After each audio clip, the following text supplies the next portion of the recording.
There you go. That ought to work a lot better. You can use the 2024 books until December 31st.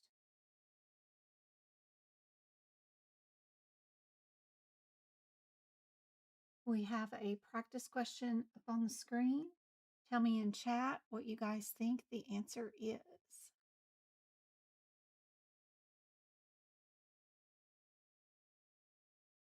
Hey, Michelle, thanks for joining the YouTube club. I hope the extra bonus videos like the book prep videos and the duck classes are helping you out.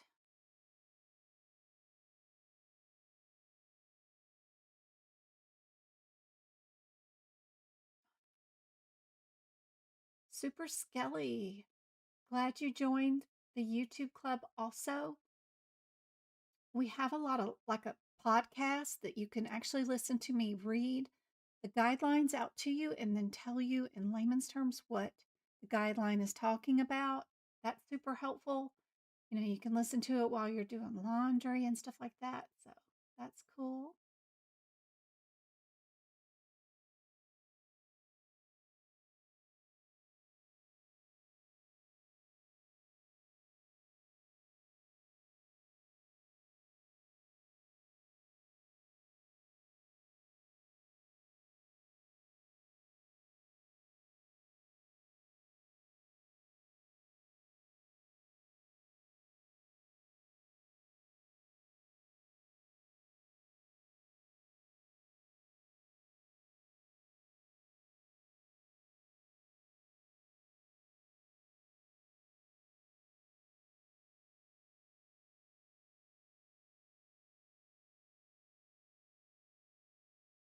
Did you call AAPC, Fran? I don't know how you even purchase or get an exam without being a member anyway. So I don't know how you manage to have an exam attempt but are not a member. But just call AAPC. I don't work for them. But there are two types of grants on AAPC website. They have a hardship grant and they also have a disaster grant. Like if you were in a car wreck and all your books were destroyed, or, you know, there's a flood in your house, you know, you can fill out these grant forms and get help. Coding Clarified also has grants for pretty much, I think, every state in the United States. So if you want a free AAPC course, you fill out their unemployment application through your state, and then through the unemployment agency, they'll sign you up for a course, that kind of stuff.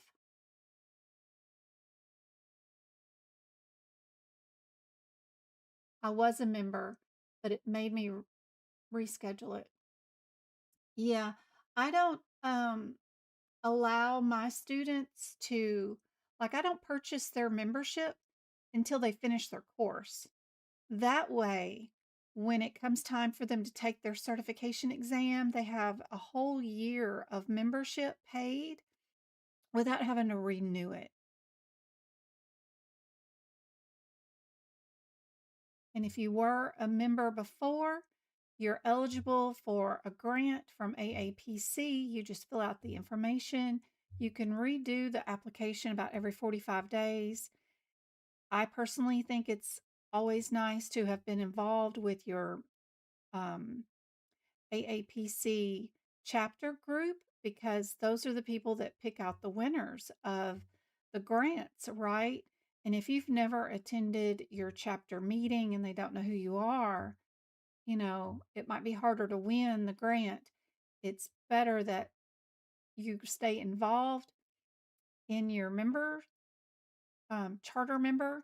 Know who your president is, your vice president. Be sure to attend meetings, letting them know that you're struggling, that you need help. Be sure you are emailing them, letting them know, you know, if you're looking for jobs or you're struggling through your course, your chapter presidents and vice president, you even have like somebody that's in charge of education. There's a lot of help in your membership.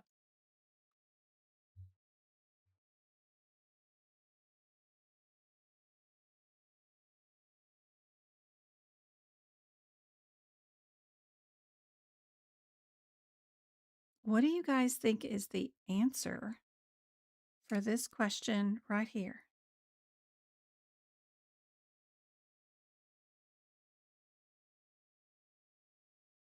You guys know that I like to sell on Macari. It's an app kind of like eBay and Amazon, but there's no like 30 days, 60 days, or 90 days returns on those items. It's 3 days.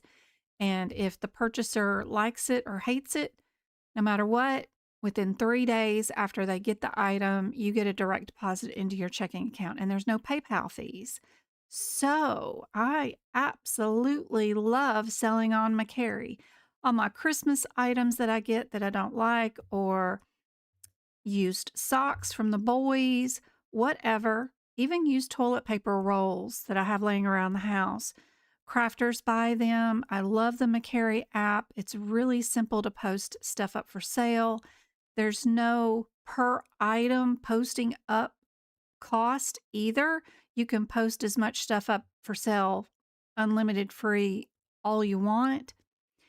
And then you don't even need to purchase a printer because the post office will print your label. You just bring them your phone app and they'll scan your little barcode and they'll print the shipping label for you. And then I reuse all my Amazon packaging wrapping to send people items.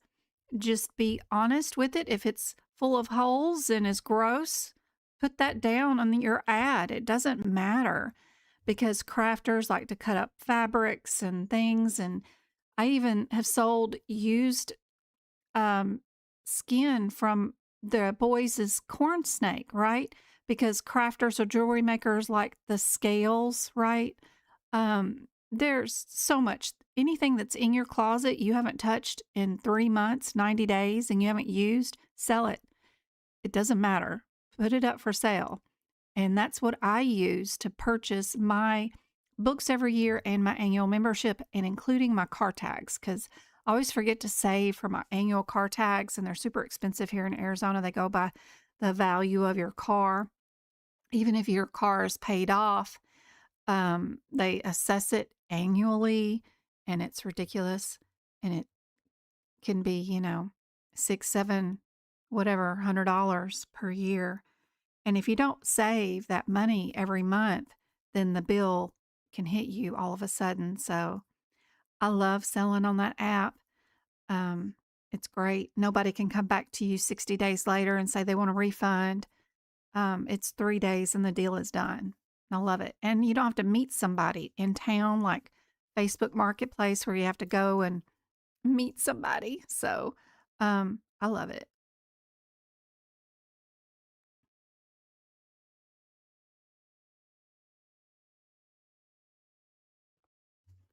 Oh, let me show you on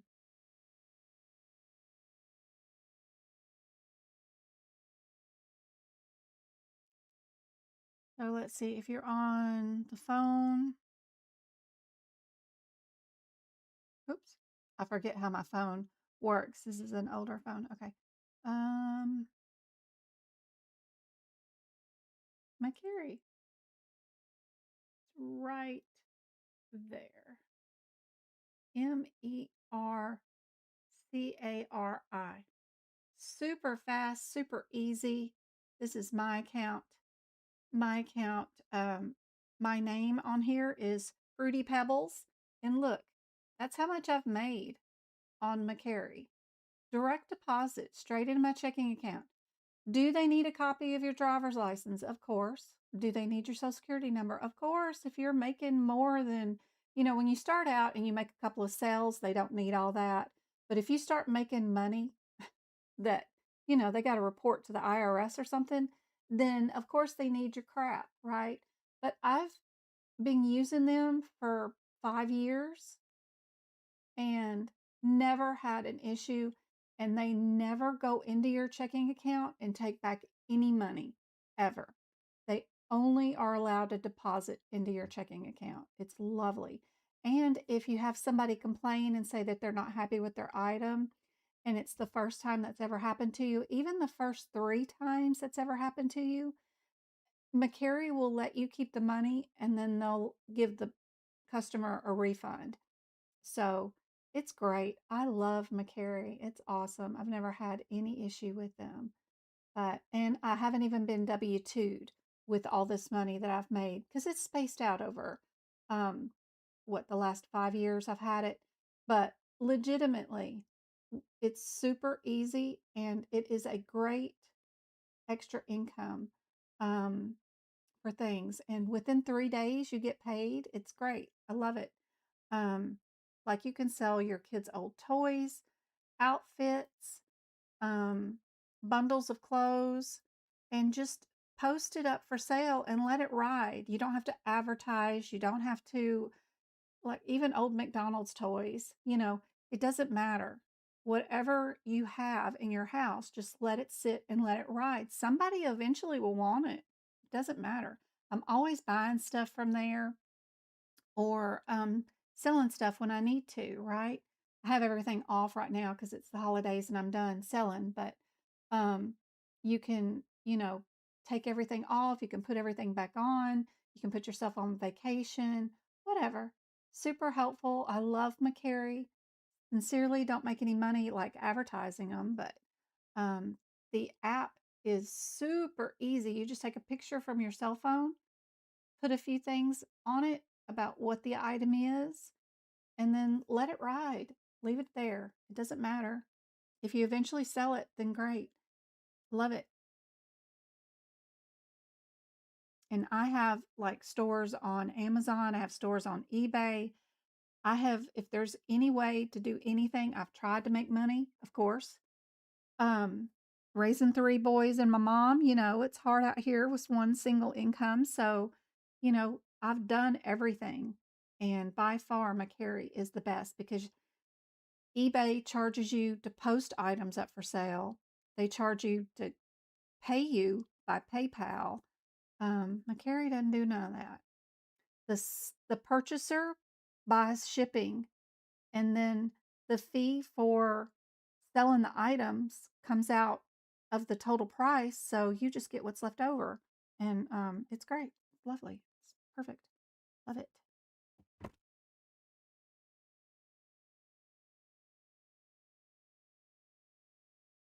Anyway, this question, are we dealing with a nurse visit? Are we dealing with yes, 99214. Perfect. We're working on pocket prep practice questions today. I've got E&M and muscular skeleton because I've been working on a ton of videos for fractures and stuff like that. One of the common areas that are missed on the certification exam because, you have the right bone, you think, and the right procedure, open, closed, and yes, you're on a humerus bone or, whatever. But if you don't know that some of the you have to also know where the fracture is and what type of fracture it is. And then that information, then you can pick out the correct code. So I've been working on creating some content for those and posting them. So that's why we're working on those questions today. Yep, McCary. Love it, love it. Yes. There's no, you know, you don't have to buy the app. You don't have to spend money in the app. It's great.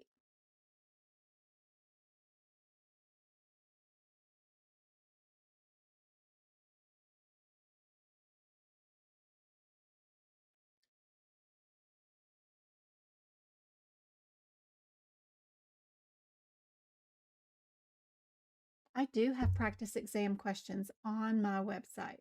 For an $8 a month membership fee, you get access to all my practice questions that are available to do on my website. probably thousands of practice questions on there, but I do have a bunch that are free also. You go to the website and look underneath the resources tab. There's a whole page full of free PDF downloads and practice exam questions you can do on medical coding. What do you guys think is the answer for this one?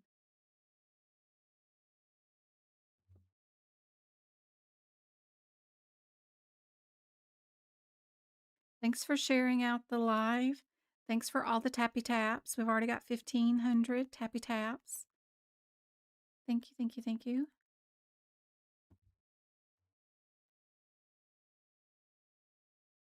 What do you guys think is the answer to this one? If the view is not clear, then you need to go into your YouTube app, right? And click on the video that you're watching right now. Tap on it. This will hold true for TikTok too, but tap on the video, you'll get a wheel at the top of the video, right? Click that wheel. When you do, it'll bring back your quality playback. Click quality and change it to the higher picture quality, and then your view will be better. You can also update your view where it is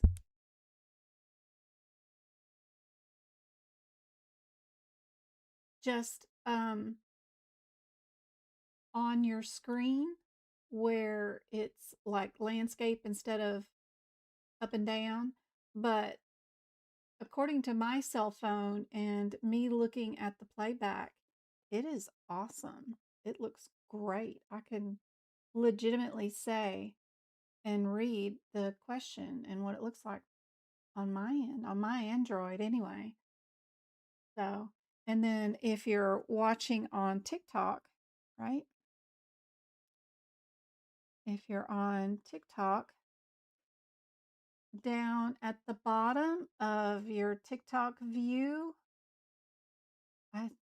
there is a thing somewhere about, where is it?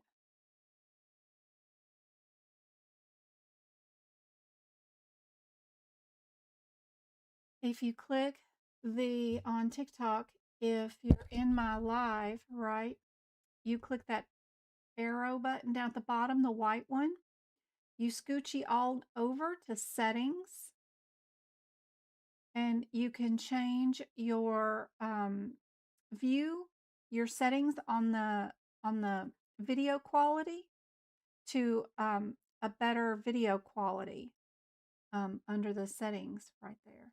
So you can upgrade, because most of the video playbacks are set at 720, and you want it to be 1080p, right?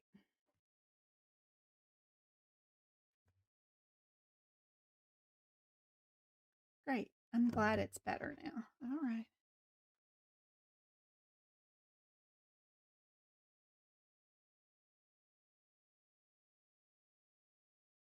Do you know any of the discounts for a CPC voucher? No, I don't think they ever put the exam on discount. I heard somebody say that it was maybe buy one, get one free, where it was $100 off at one point this year, but I've never seen them give a discount. And even with paying my franchise license fee of $5,000 per year to be an instructor through AAPC, they only give me a $25 discount, and I still have to pay taxes for it.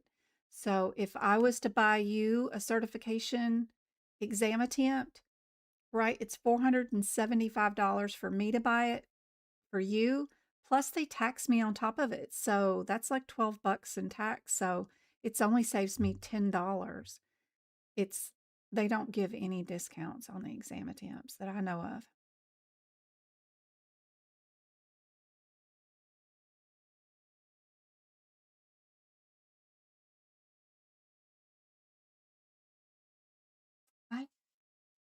Yeah, it is so expensive. Yeah.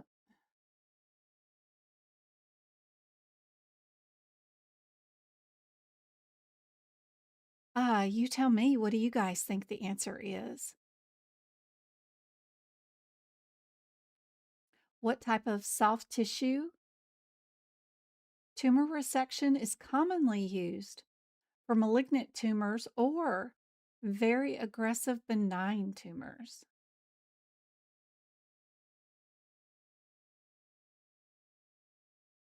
Somebody says radical soft tissue resection. Good job. That is perfect. Yep. B was the answer. What about this one? We're talking about scopes. I'm going to cram whatever I can into my brain. Whether it's from your YouTube videos, your boot camp, Zoom session, practice exams, pocket prep, leading up to the exam. Good job, Janelle. Hope that's super helpful. Pick C, my lord. The removal of loose foreign bodies may be reported only when they are more than 5 millimeters.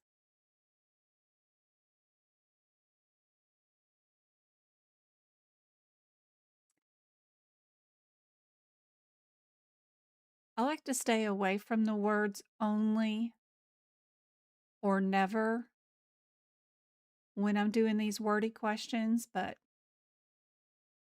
I don't know. What do you guys think on this one?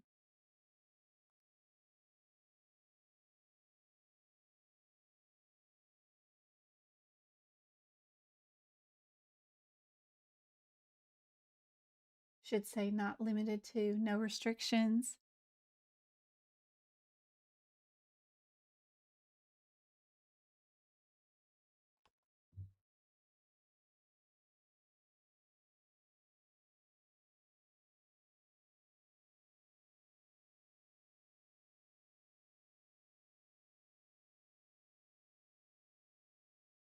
Thank you so much for the 25 roses. Who did that? Thank you for the heart me's and the subscriptions. We got Elena. Thank you so much for doing half of the goal all by yourself. Aw, thank you for the heart me. That is super cool. Thank you, Sassy. That is awesome. That was cute. What do you guys think is the answer? Anybody on YouTube? Do you think AI will start? No, not at all. No way, Alexa. Absolutely. You cannot do reasoning, cognitive reasoning in AI. That isn't going to happen. And there's so many professions in the medical field. Yeah, there's no way. No way. Hey, Marlene, thank you for the roses. A? A is correct. Awesome. Good job. What about this one? We doing standby services? Are we doing delivery services? What's going on with this one?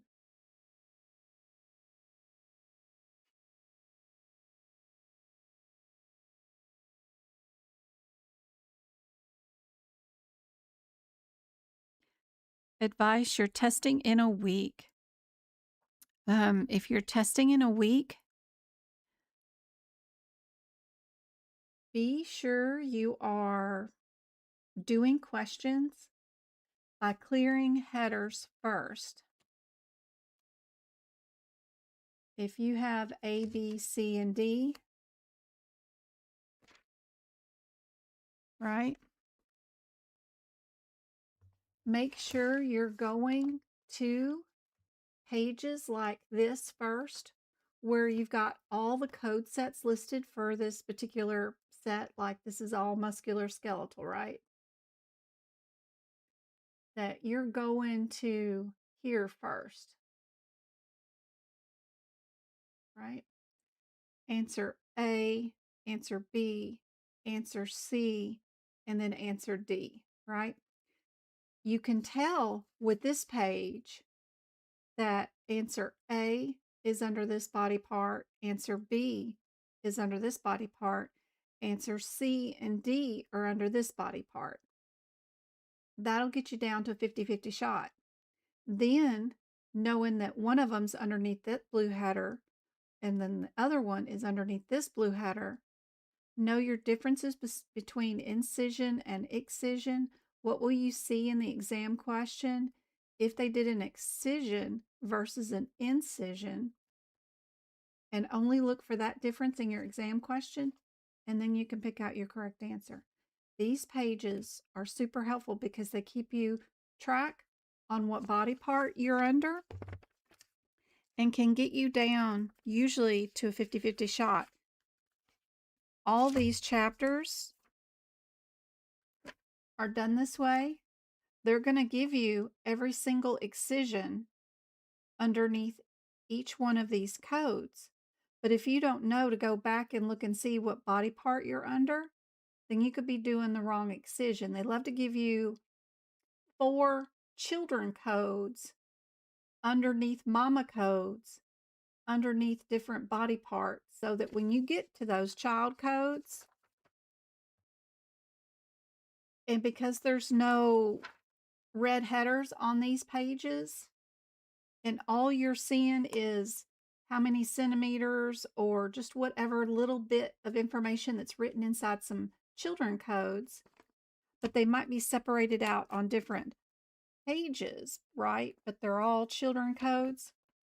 If you don't know how this book is set up and know that each, right, mama is included inside these children codes, and you're not looking back to see what mama is first, then you're going to get all of them wrong if you're only going from the code to the descriptor and trying to figure out your answer right there. You need to know that each one of these indented children codes includes what's in their mama, and you got to go back and look at mama. If she's not inside your note, then you know you got to get rid of the children because they're not involved in that equation either. So understanding that you've got to go back and either look back at the code's blue headers and then their red headers before you look at their CPT code descriptors to see if you're at the correct answer. That by far is the best advice for passing the certification exam. People who pass the exam know how to navigate this book. They understand that if an available answer is a child code, they know how to navigate back to a parent code, back to a procedure name, back to a body part. And all of that has to be looked at before you decide that that child code is the correct answer. Knowing how to navigate this book, finding shortcuts on how to navigate, like looking at just these pages at your available answers and practicing doing available answers with just these pages is really handy because you do learn these sets of codes are underneath this surgery. These sets of codes are underneath this surgery. They're all located underneath this body part. You might go through some body parts to do a surgery on a different body part, which also has to be understood in the exam question. You might go through the urethra to only do a repair on the bladder. But some questions, you may end up doing a stent in the urethra and do a repair in the bladder. Do you know,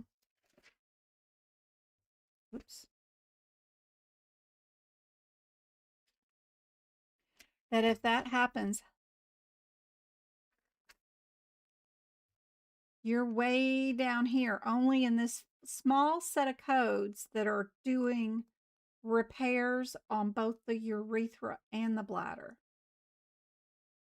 If you're doing repairs up here on the bladder, that's only doing a repair on the bladder. If you're doing a stent in the urethra, you're only doing stuff right here. But if you're doing a stent and a repair in the bladder, then you're down here in these black codes underneath this header.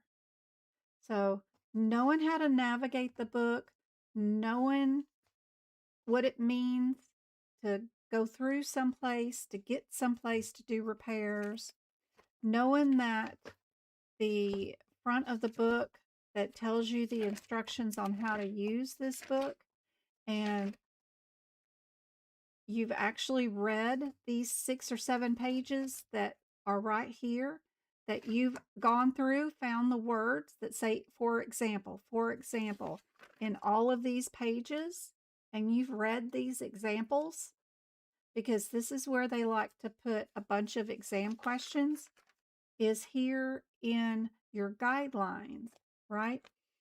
These guidelines for time and stuff is for the entire set except for E&M. E&M has its own set of guidelines for time, but all your other place of service and guidelines for all these codes except for E&M start way up here with these guidelines, and you got to know that this goes with all of these.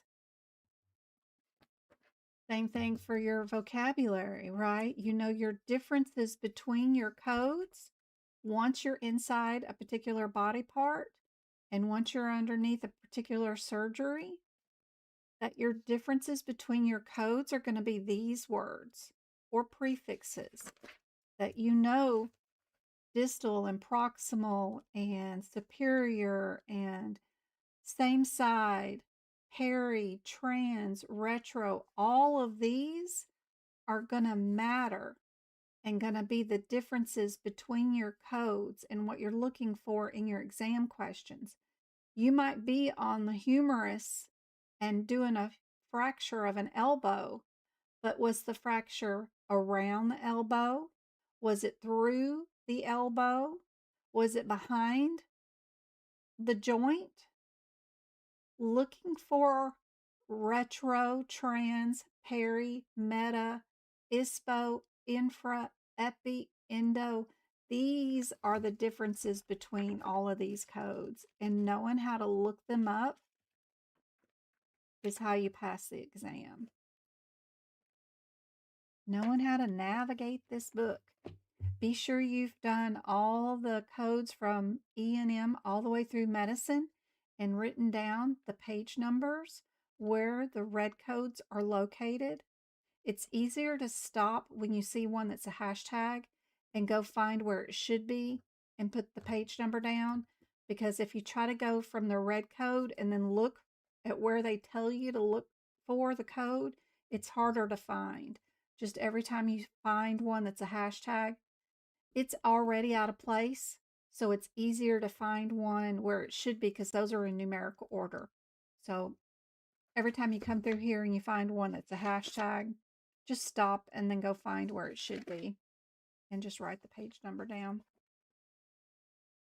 But yep, navigating this book, knowing where your definitions are is really helpful. The book is full of coding tips. Anytime there is a coding tip, that's where they get a lot of exam questions. Be sure you don't overlook them. People get so hyper-focused on the CPT code and its descriptor, they ignore the stuff that's written before it or after it. And that's where they usually get their exam questions from, is these little coding tips.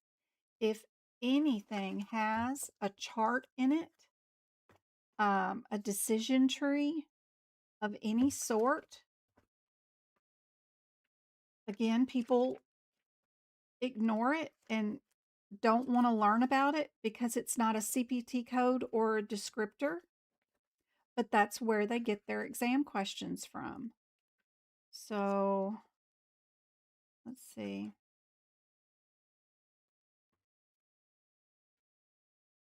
One of their most popular ones, of course, is in the digestive system, I think.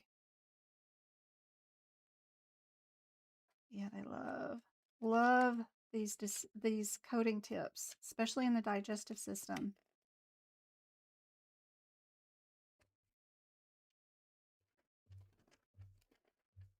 New books. Anytime they have a decision tree or any kind of chart, that's where they're going to get a exam question from. Their decision tree here about diagnostic and therapeutic colonoscopies. One of their exam questions is right there. Every one of your E&M questions usually comes down to knowing where the charts are at and figuring out what the answer is based off the chart. It's inside here. So don't be so hyper-focused on the code and the descriptor when there's a chart involved. They're going to ask you a question based off what they've written or added information that's in these charts.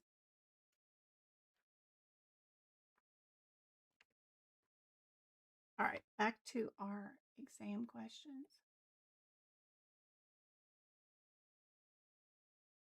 Did you guys get this one? We're just attending a delivery.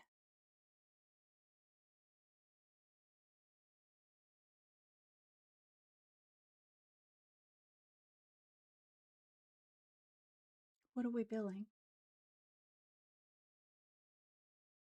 Somebody said C. C is correct. 64 is a happy, healthy baby delivery. 65 is our blue babies that need resuscitation. What about this modifier?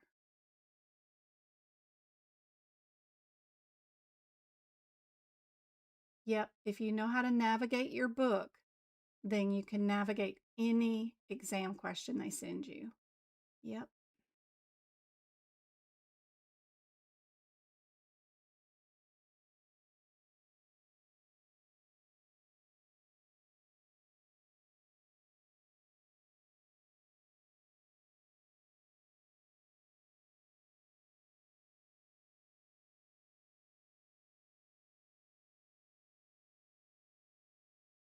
$59.59. What? Two surgeons work together? Let's see. To report distinctive operative work, what modifier would be used when two surgeons work together as primary surgeons performing distinct parts of a spinal deformity? Yeah. 62. Perfect. What do you guys think about this one? We got new patient, ER, and what is 88? Is that transport services? What did we do today?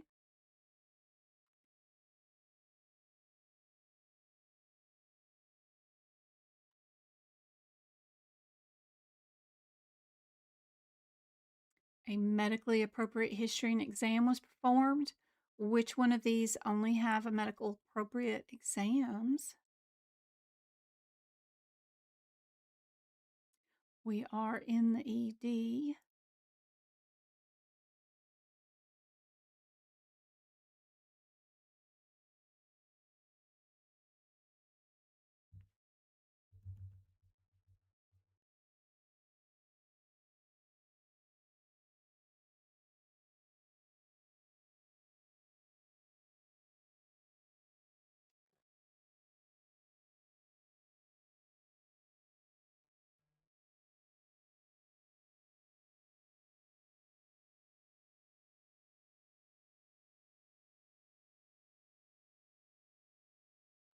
What do you guys think on this one? Thank you for sharing out the live. Thanks for all the tappy taps. We got 2,800 tappy taps.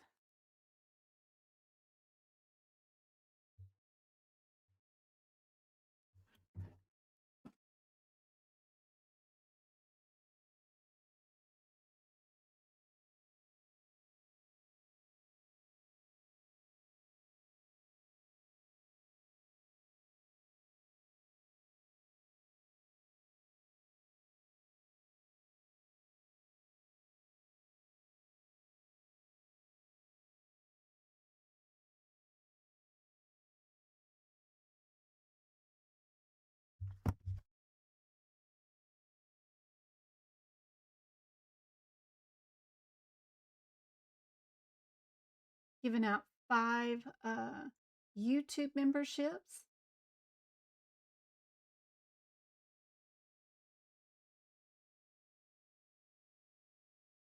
For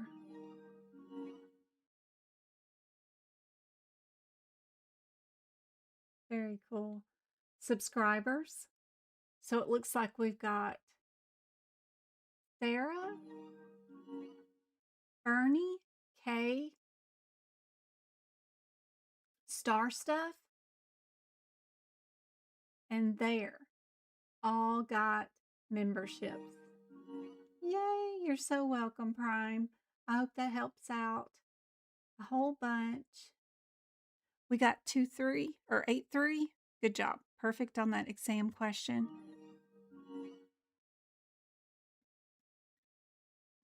All right, what about the next question? We got inpatient admit. We got admit and discharge all in the same day. And then we've got just plain discharges.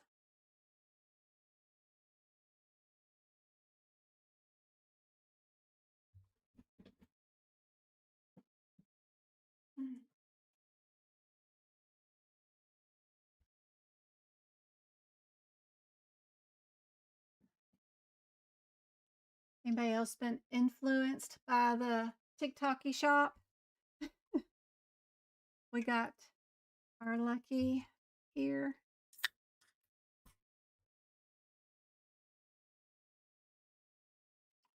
Some of you guys were around when my cat broke my Labubu cup. I got us a new one, by the way.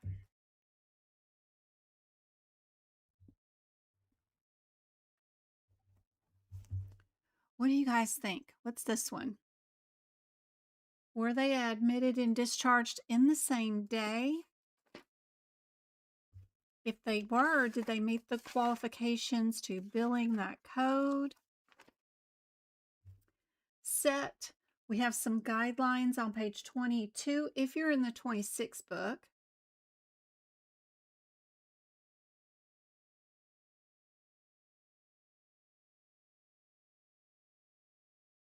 Janelle probably needs to fast forward just a little bit.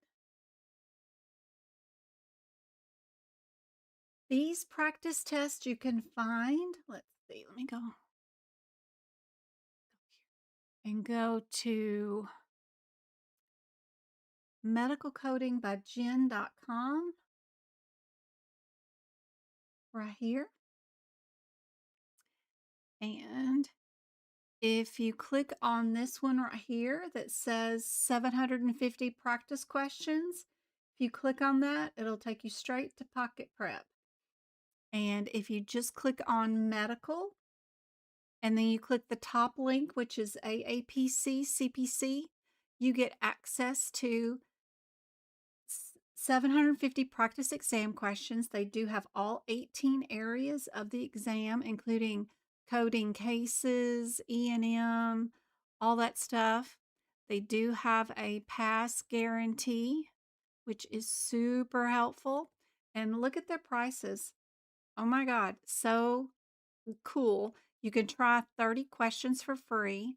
They do have a pass guarantee, and I love them. I've used Pocket Prep since, gosh, 2019.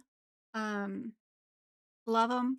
They even have, when you pick out the correct answer, how many minutes was this discharge? What do we do?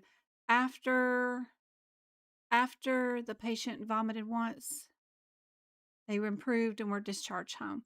So if they stayed less than 3 or 4 hours, then you just bill them admit only, right?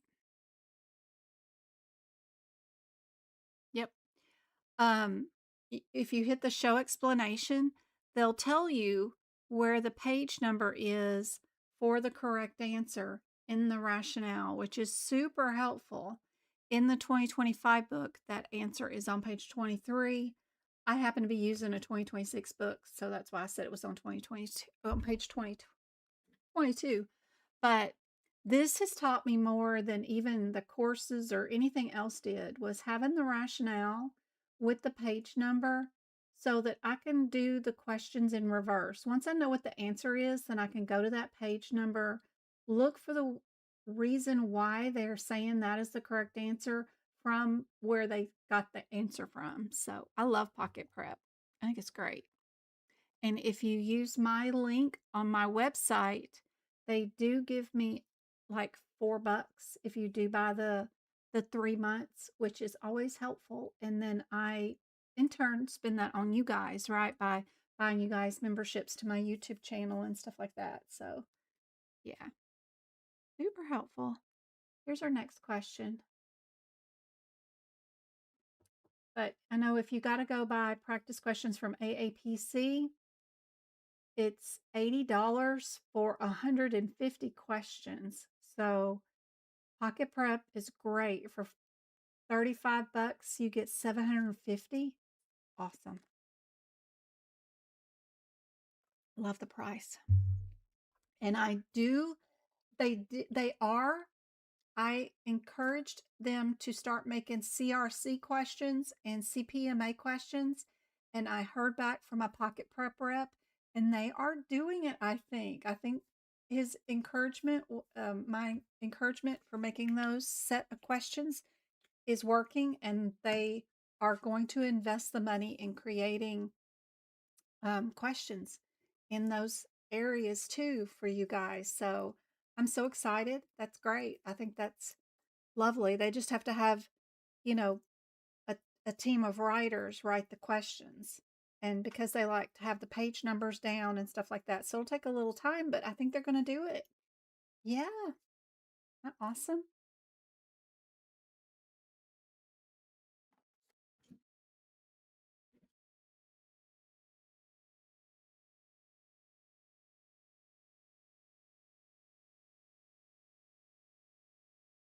They're going to have another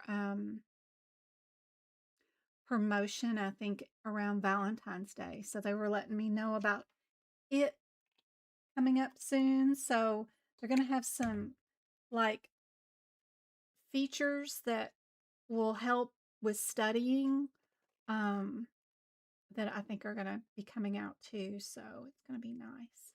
Not that it isn't already nice, but I love Pocket Prep.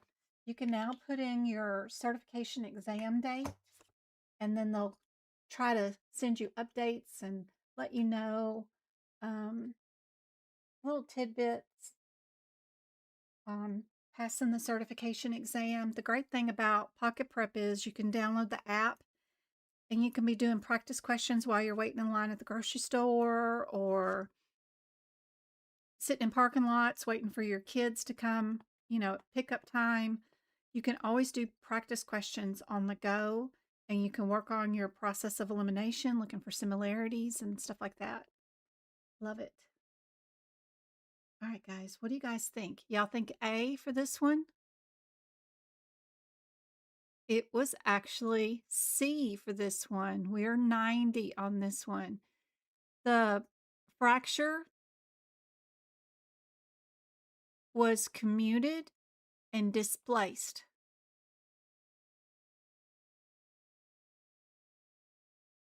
And your answer is on page 138 for this one if you're in the 2025 book.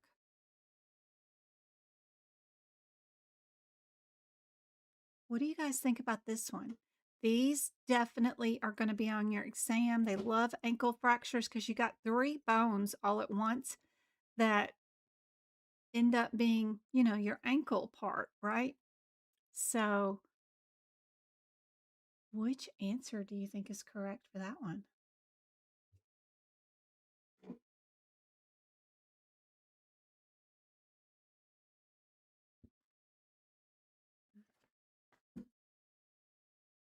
You can join in on my live on TubeView, and you've got a better view on there because you're not going through a cell phone to a computer screen.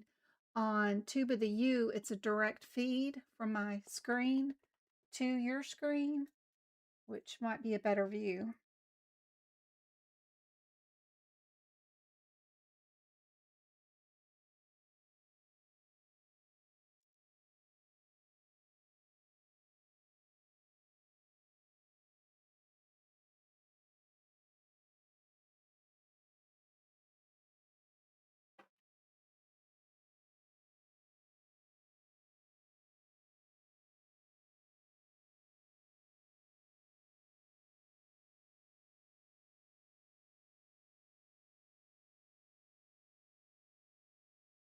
December 31st, 2026. Did you know?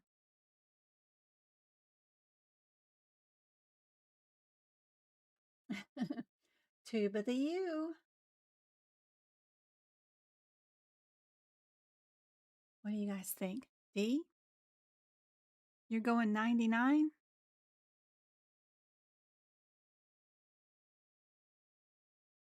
It was 98.94. It was B for this one. Your answer is on page 221.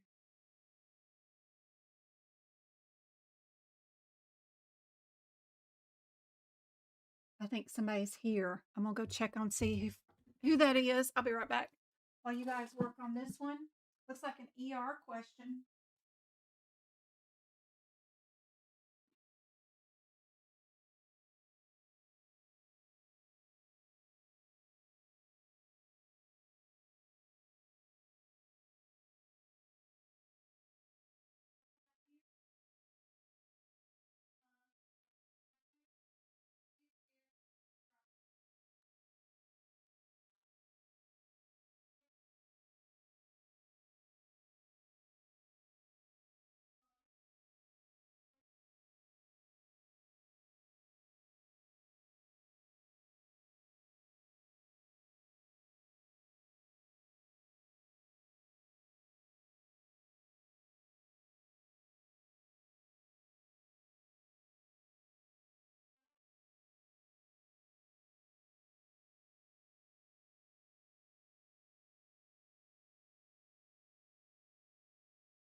All right, I'm back.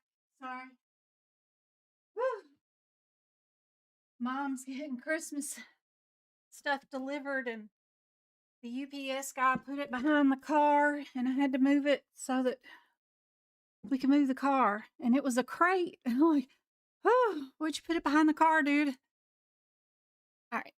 We got 82, 84, 83, and 88. And don't forget, also in Amazon, like if you guys have the Amazon app on your phone, you can help out your drivers. If you just go to your Amazon app and in the top chart, where you normally write like looking for hair dye or something, just type in thank my driver. And if you go hit go, so it'll search, instead of searching for a product, it'll say thank my driver at the top. If you tap that, everything that you got delivered today, you can only thank your driver for deliveries made in 14 days. Different account. But it will say thank you for thanking your driver. This account is logged on to the wrong account. But anyway, they'll send that driver $5 from Amazon. Like Amazon will pay that driver $5 just because you went and did that today. So if you get any deliveries, and it's not that you have to pay extra $5, it's just that Amazon will pay them $5 on your behalf. And if, they had like 50 deliveries, could you imagine getting $5 per delivery on top of your regular salary? That would be so nice. But anyway, I always do that every day. No matter where they put my packages, I always thank them so that they get an extra $5 for coming here. And they have not lost one piece of mail in 3 years. I don't know if that had anything to do with it, but I always do that. Anyway, they know me. If they're going to come here, they're going to get that tap every day. All right. What do we got? C. C is correct. Good job. Perfect.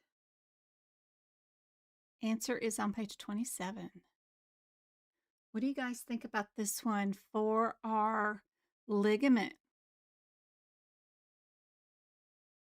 The cool thing about some of these is you'll eventually learn fractures. You need to know where the fracture is on the bone, not just the bone name, but was it on top of the bone, around the bone, under the bone, the shaft of the bone, distal end, proximal end of the bone.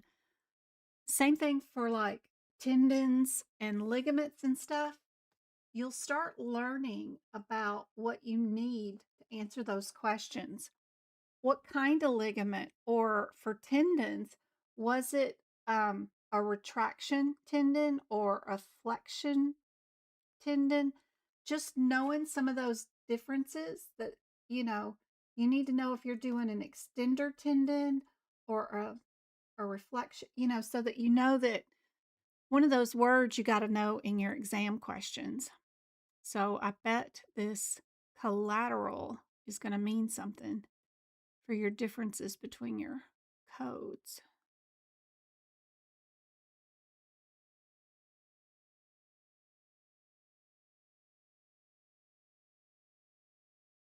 Oh, yay. You just thanked them for their deliveries. Isn't that awesome? I didn't know how to do it on Android phone, and it was different than on an Apple phone. I saw somebody on TikTok one day do it, and I couldn't find it for the longest because whoever had done the video only did it on an Apple phone, which it's different. I didn't know that you could just type "thank my driver" in the search bar feature on the Android like you were looking for a product, right? And then it would come up. So it's really cool. Yeah, I love it.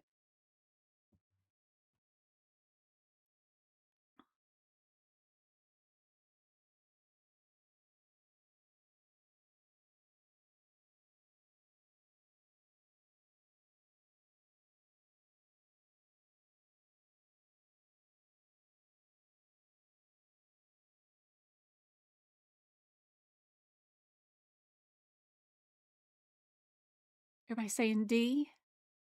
D is correct. Good job. Perfect. This answer was on page 196 of the 2025 book.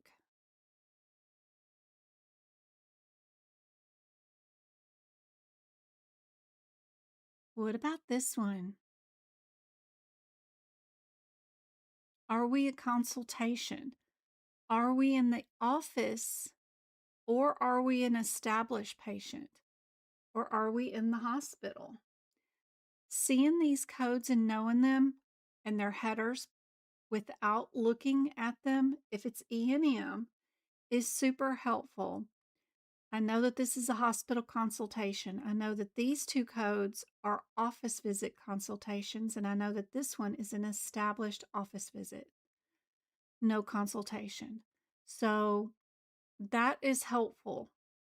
You don't have to memorize all of them, but if you know the codes from 99202 to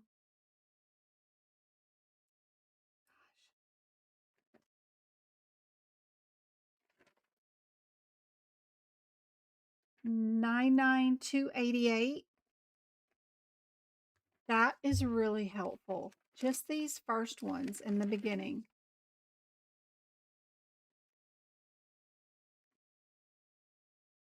99213s, 203s. You don't need to know the telemedicines, but the hospitalizations, the consultations, your discharges, and your ERs, if you know them by sight, by flashcards, that is super helpful. I do have free flashcard help too on my website at medicalcodingbyjen.com. If you come up here to the top part where it says free resources, right? Just go to the free practice area, and I've got free practice questions there, free downloads, that kind of stuff. You can just click on what you think the answer is, and it'll automatically tell you what the answer is. But right here, I've got some free flashcards, right? They're just interactive E&M ones.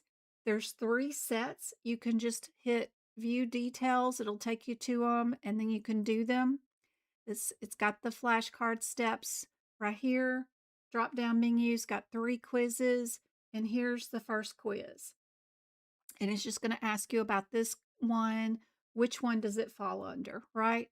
And you just click the answers and see if you got it right, and then hit submit. And then when you finish all 3 quizzes, you can do them over again if you want to by leaving the program and then restarting them. And these flashcards are great for learning those headers. There's also free CPT book prep right there. There's free videos for how to prep your books. And there's free blog, which is great. I write these blogs. I even have like a 9-chapter book on E&M, my predictions for what's going to be on your exam, how to stack a bunch of jobs even before you get a CPC. Like if you wanted to work for LabCorp right now, they have job openings for customer support, just answering tech support questions through chat. You could start working remote right now for LabCorp. I mean, there's a lot of jobs, right? So lots of different stuff. I even draw pictures of anatomy and stuff like that and try to show you how to do eye procedure coding, all kinds of stuff. I write in those blogs that are free practice exam questions and stuff. The FAQs is where there is a ton of free grants and stuff like that. Go down to the 3rd sentence. Where is the best list of free resources? There's free courses, free grants, free practice questions from all kinds of people, free scholarships, any other resources that I've got additional educators even listed that people use, like CCO and Pocket Prep's there, Coding with Confidence, Coding Integrity, Coding Clarified. Everybody's there. So lots of help. We do have a free class, my free workshop for December is going to be Sunday the 21st. I've already got the link up on YouTube. So if you go to the social media tab, you go to the YouTube of the U right there, you can see when the next one is going to be, which it's right there already in the upcoming live stream. It's for this Sunday. It's going to be free. We're going to do 3 hours and 75 questions all in the same, session. Totally free for everybody. It's my Christmas gift for you guys. So if you want to join in, all you got to do is just show up on YouTube that day, and we'll do 75 questions in 3 hours, just like if it was the certification exam. I'm going to print an exam from my educator thing, and I won't know. I'm going to do it from probably the 2026 set of questions that I already got in. And build the exam so I won't even know what the questions are and when we show up on Sunday, right? And I won't know what the answers are because there'll be new questions I haven't seen. So, but we're going to do them in the same pace as the regular certification exam. So I'll have 120 seconds per question, and I got to get through all of them and then, pass. So we'll do that this Sunday. I hope to see you guys then. The replay will be available too. So if you guys can't attend, it'll just be here on Tube of the U too. So that's going to be happening this Sunday. Don't forget, if you are on this channel, you can click on this hourglassy thing right here, this little searchy thing. You can put in like the word of process, like looking for process of elimination. Just hit the search feature and it'll bring up all my videos that are under the search feature for process of elimination, or have that in the title, which is really handy. You can also look up by the other tabs, which are the podcast, the playlist. The post is a ton of practice questions. Interactive, you just click on what you think the answer is and it'll give you the rationale.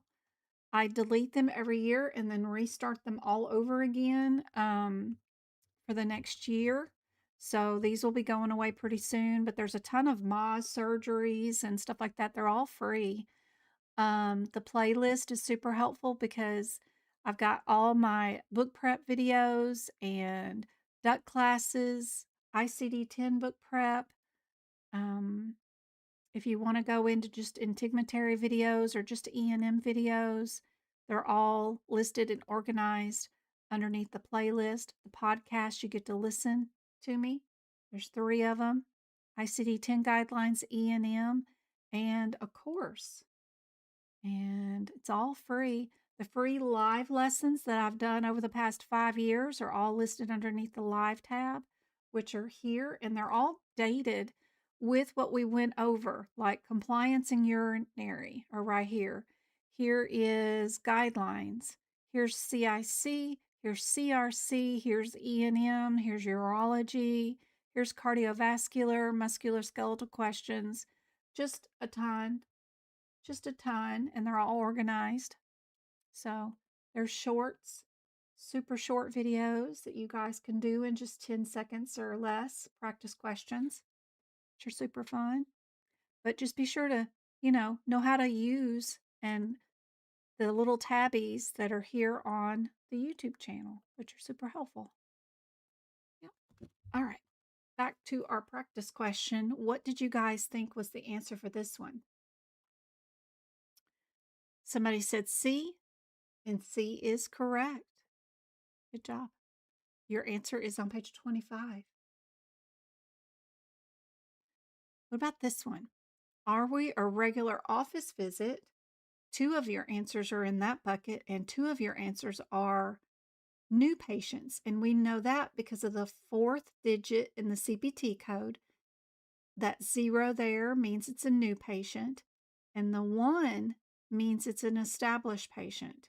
That puts 2 answers in one bucket and 2 answers in another bucket, which makes things a little easier.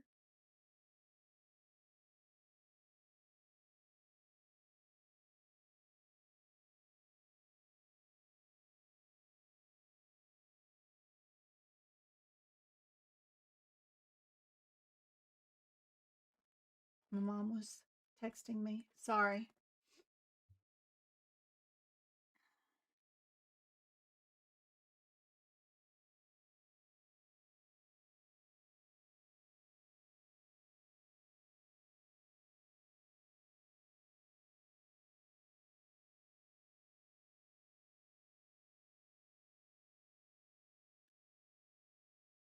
Yep, this Sunday is the workshop. Yes, yes, yes. It says that our patient is established in the very first sentence, so we know we can get rid of C and D right away. We know our answer has to be A or B.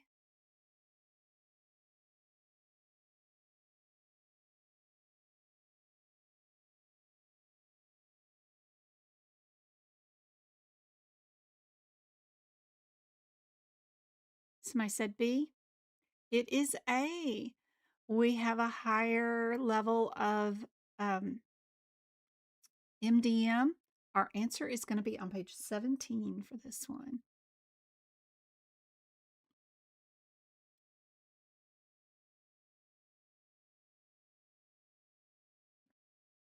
our data. We have an independent historian because we have a mother there who's having to talk to the patient or talk to the provider also. We told them over-the-counter meds, which is moderate also. Yep. All right, what do you guys think about this musculoskeletal procedure?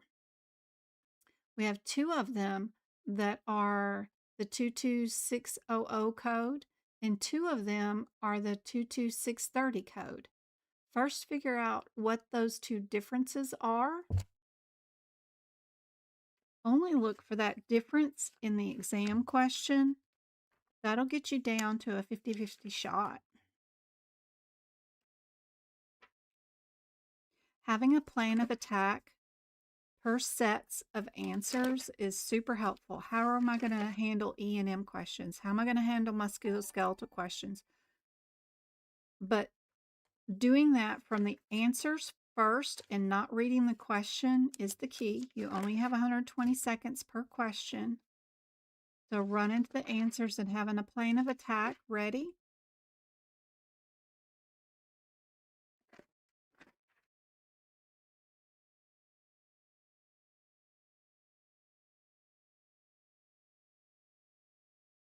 Our difference is just whether we are cervical, which is A and C,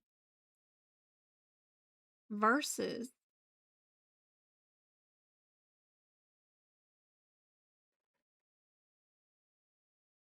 our 30 is lumbar.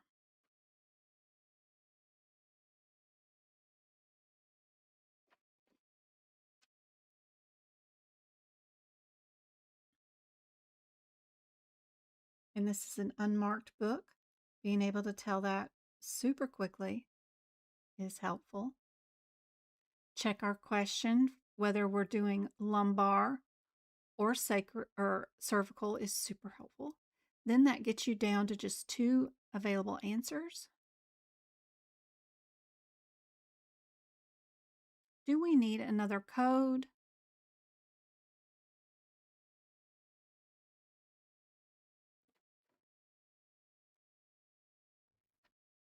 If we're going from L1 to L4, what does that mean?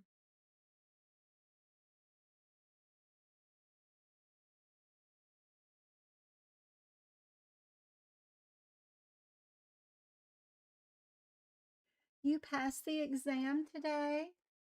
Oh, who is that?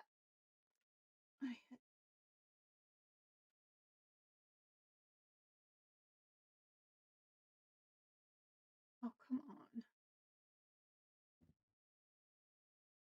Who else?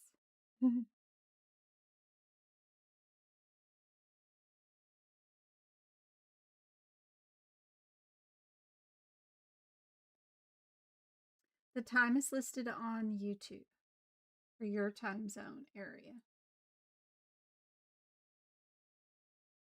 Your process of elimination videos helped out so much, said who else? Congratulations. I'm so proud. So happy for you. That's awesome. All because of your videos. Aw, I'm sure you could have done it without me. I'm so proud of you. You're very welcome. No worries. So happy I made a small difference in your life, helped you out. What a great year. Super cool. You're going to have the whole, rest of the holiday to relax with your family. And then, yeah, what a great.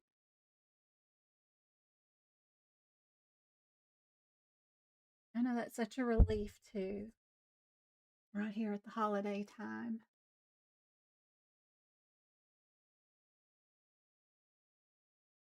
No more books for the moment. Yep, that's awesome. We'll have a burn party in the backyard. Yep. Anybody on YouTube? What do you guys think is the available answer? What do you guys think? We doing 1 code, 3 codes, 2 codes? We've got answer C has 1 code. Answer A technically has 3 codes, 3 procedures, right? Answer B has 2 procedures. Answer D has 3 procedures. It's my first time attending your live and planning on taking my test on the 27th. Oh, hey, Brandy. I hope this is super helpful. I have I went on like a little 15-minute tangent earlier in this video. If you want to rewind it, about the most important thing is learning how to navigate this book, right? Do you know the differences between your mama and children codes and what that means for you, right? Which ones can be the answer by themselves, right? You know that 22632 cannot be a correct answer because that code is an add-on code. It also does not get modifiers. So any modifiers attached to any plus codes, you know that's an incorrect answer. Stuff like that is super handy to know. It's your first time seeing my live? Oh my gosh, I started TikTok in 2019. And that was I made my very first TikTok on how to pass the certification exam without a course because I'd never had a course. Now I'm a CPCI instructor. I have the CPMA and the CPC, and I have the license to teach the AAPC curriculum too. So, been quite a journey on TikTok. I'm so glad you found me. Stalker page, you will pass. That's who else's advice? She just passed.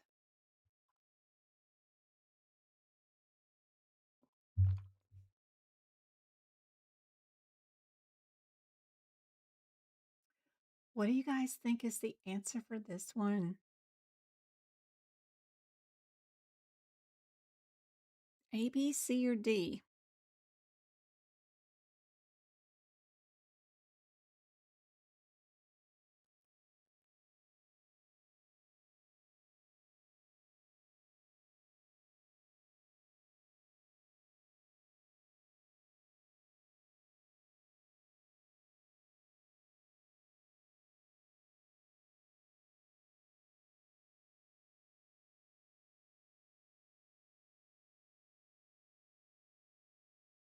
Bruce says D. D is correct. You knew that you had 3 levels. From L1 to L2 is 1 level. L2 to L3. Okay, so L1 to L2 is 1 level. L2 to L3 is 1 level. And L3 to L4 is 1 level. So you had 3 levels. So which answer means that you did 3 codes, right? We knew we couldn't do the 22600 because those are done cervically. We're lumbar. So your only 2 options were B and D. And knowing how to use a code with its mama code, which is the plus symbol, is all they were asking you about on this question. You knew that 22630 is for a single lumbar space, and that each additional lumbar space has to be utilized with the add-on code, which is the one that ends in 32. So that's all this question was about. We would not write the single interspace down twice. It is only used for one interspace, and each additional interspace we use the add-on code.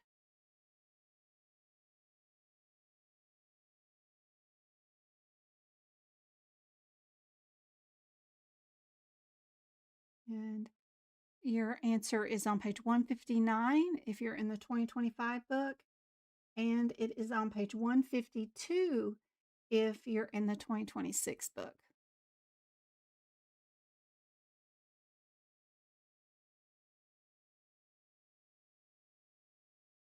Which one of these available answers has a moderate complexity? That will be helpful.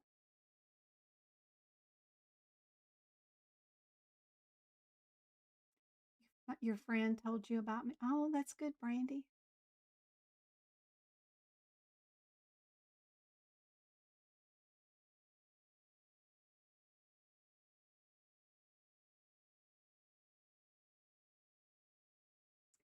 Sorry, TikTok. I gotta check my messages, make sure the kids were not needing me. It was just my mom. Yeah, I think it was. I think it's just my mom. No, I got 5 messages from who is that?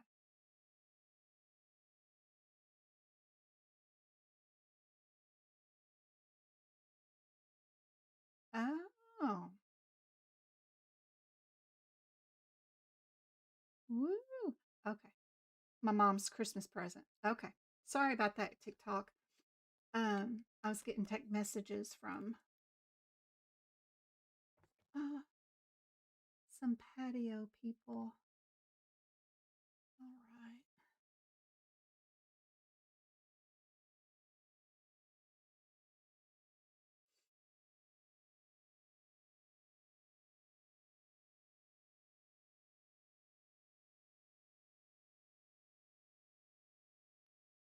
What do you guys think is the answer for this one?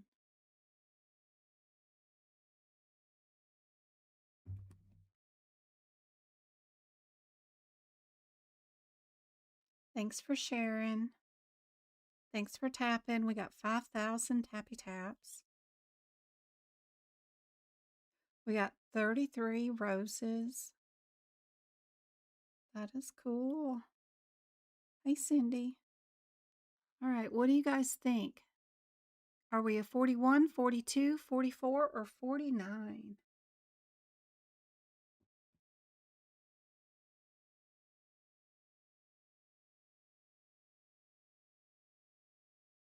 I got 25 on YouTube and 44 on TikTok. Hey, Twinkle. Good to see you. Hope your mom's doing better. We have class tomorrow. I hope to see you around. We're doing E&M tomorrow. But I know it's the holidays and life is crazy right now.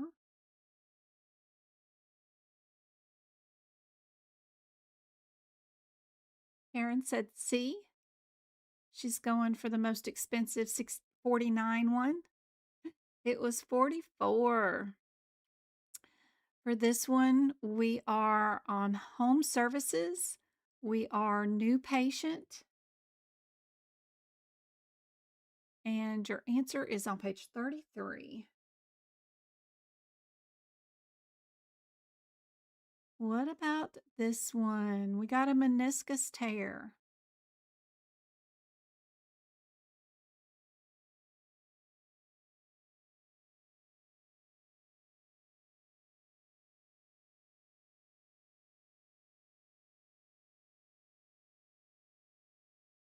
Hmm.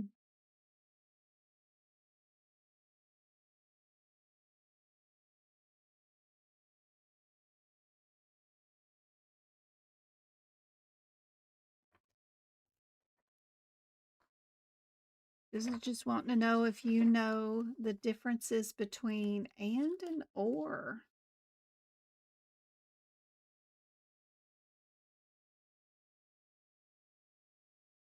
What do you guys think? She's slowly recovering. Thank goodness. 82 is an or. If we have a repair done on both the medial and lateral side, is that an or?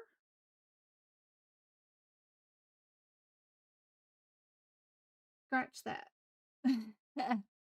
Good job. 83? Yes, that's an and. Yep.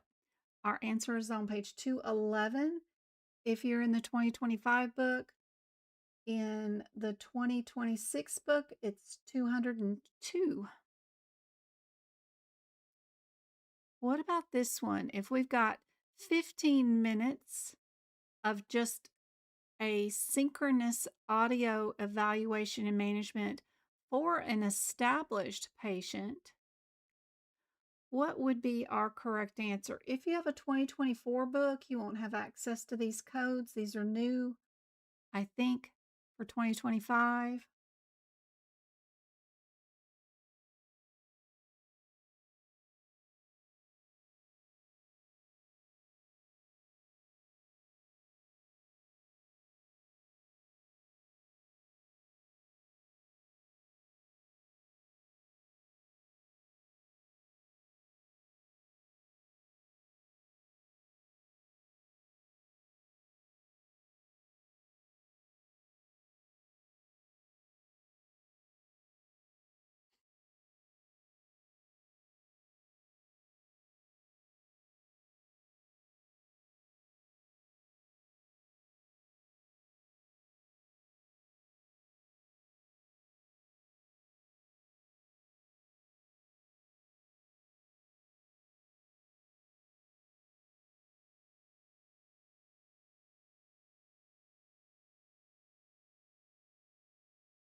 Don't forget, you guys can get access to all these questions on my website at medicalcodingbyjen.com.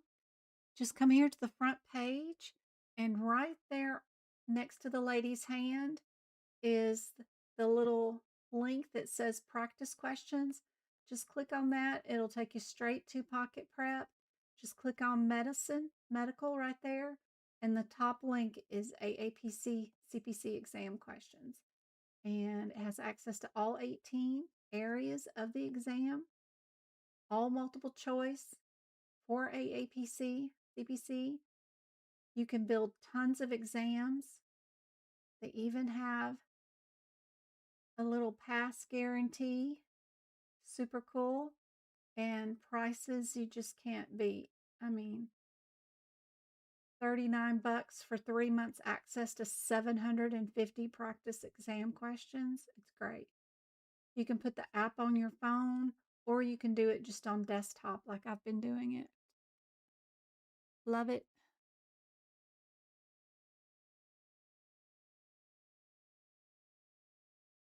It keeps up with your progress, lets you know what your overall score is. You can reset it, start it over.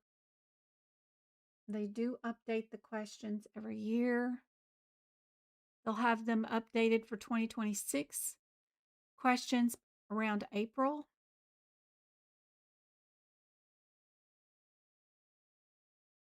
What do you guys think about this one? Somebody said D. It was A. Very close. It was the 12. And we're on page 20 if you're in the 2025 book. All right, what about this one? We've got 2 discharge codes, and we've got 1 admit and discharge all in 1 code, and then 1 visit that is a subsequent hospital visit. I think about my differences between my answers and what I will see in my exam question if each one of those available answers was the correct one, right? I don't read the questions. I just think about the differences between my answers and what that means for what I will see here.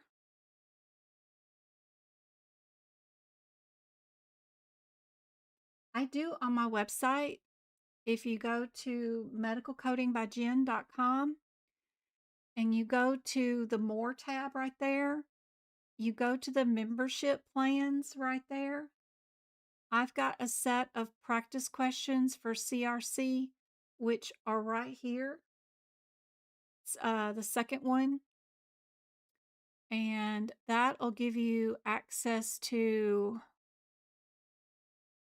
this page, which is the membership risk adjustment, which will look like this when you get there. And it's just 1,000 practice questions for CRC.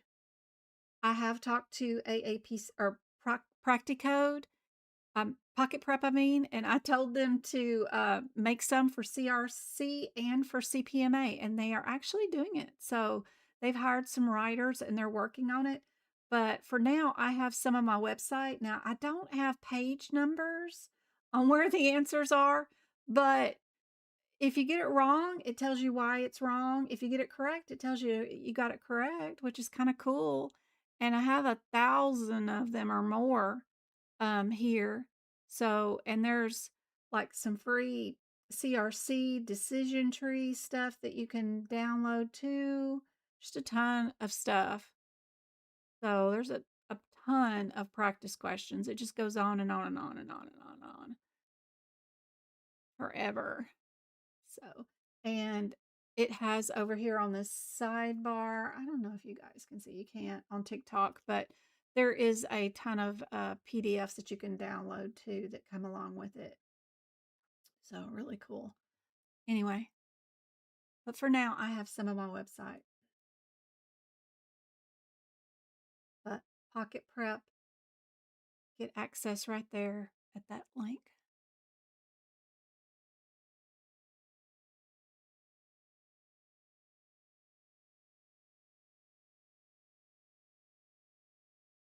I go live every Monday, 4:30 Arizona time zone, and all of those replays are right here under the social media tab. If you come here to the tube with the U, right there, click there, and all of the replays are right here underneath the live tab, right there. And they're all dated, and they have in there what I did that day, like guideline questions or CRC or E&M questions or whatever. They're all listed there. And then if you go to the home page, you can see when my next free live lesson is going to be, and you can see my upcoming events are right there. Like I have one Sunday coming up, and we're going to do 75 questions all in the same exam time as the certification exam. We're going to do 75 questions in 3 hours. And it's already got the scheduled time and time zone down for your area if you're logged on to your area's whatever channel. It'll tell you right here. You can also hit the notify me, and it'll turn on notifications so that when it does go live, your phone will ding and let you know. But we're doing that free this Sunday. That's my Christmas present to you guys. We'll do 3 hours of and 75 questions this Sunday.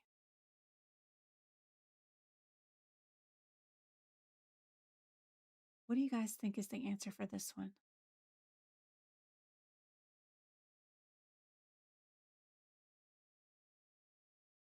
Marvelous Monday.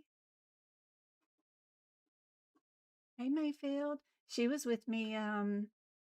What day did we do that? Our last duck class.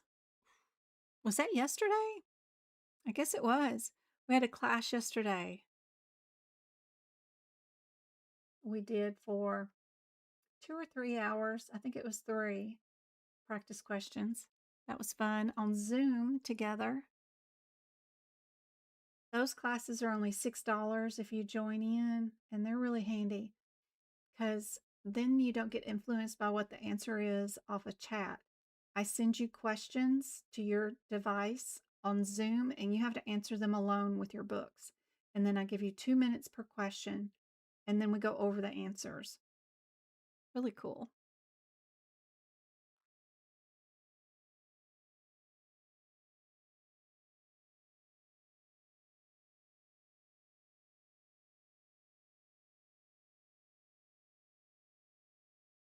Thanks, Twinkle. Yep, and this Sundays is free. I do one every April and December for you guys because April's my birthday month.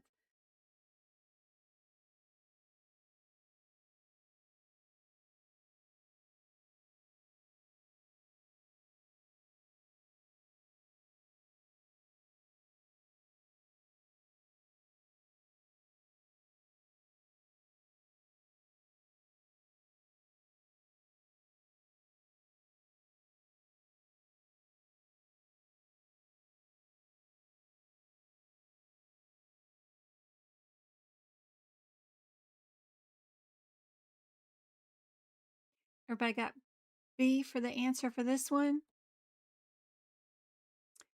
all we did was a discharge, and discharges are done by time.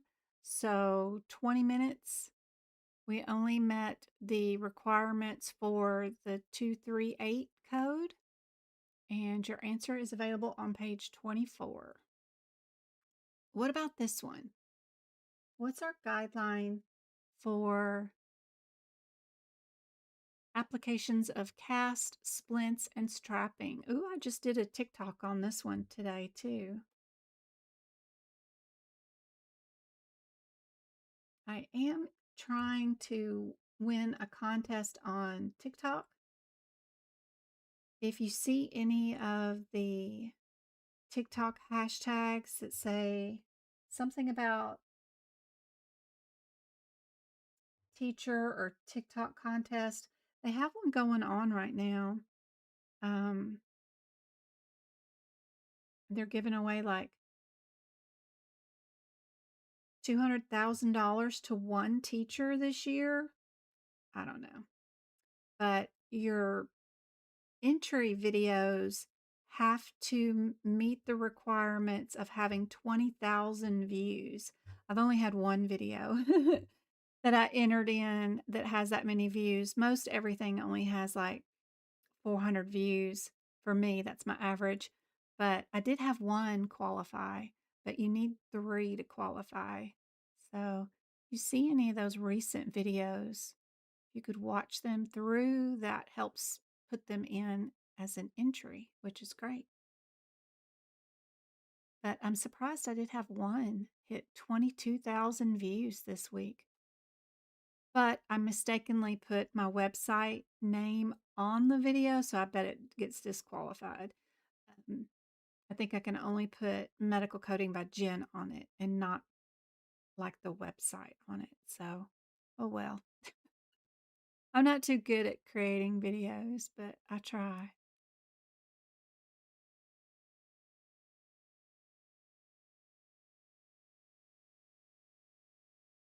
B. Ah, be careful. Wonder why they said it is separate. Reported separately. I wonder if they got the correct answer for that. They're saying that all services that appear application may be reported separately. Is that what the guideline says? It says it's all included.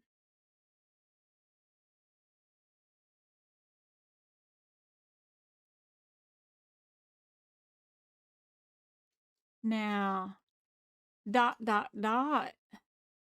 It says that subsequent replacement cast splints and stuff like that after the global period may be reported separately, but that's a big ... According to the guidelines at the beginning, all services appear and supplies may be reported separately. How are supplies reported? Or I guess so. Just supplies are not all included in all procedure codes. Technically, that's correct, but so is D too. Yeah, crazy. They wanted D as the answer. How can you win the contest?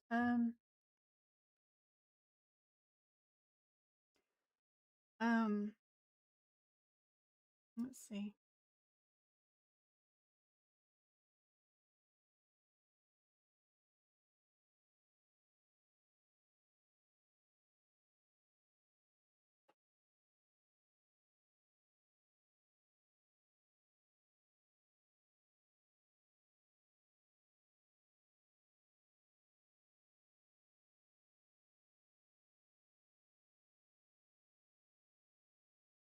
Hold on, I gotta show you.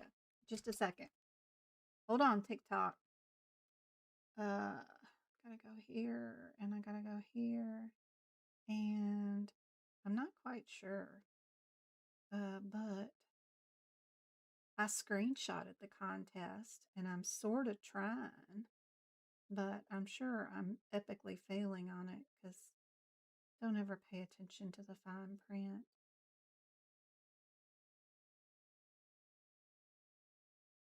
Okay. Camera.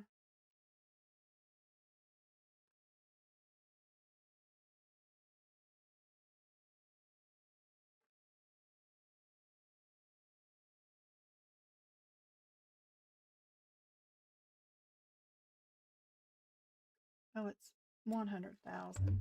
Okay. Um, okay, I'm back. I just had to go get some screenshots real quick for Twinkle. So to win that contest, I don't know. It came across my feed and it said I was eligible to enter. And it says this.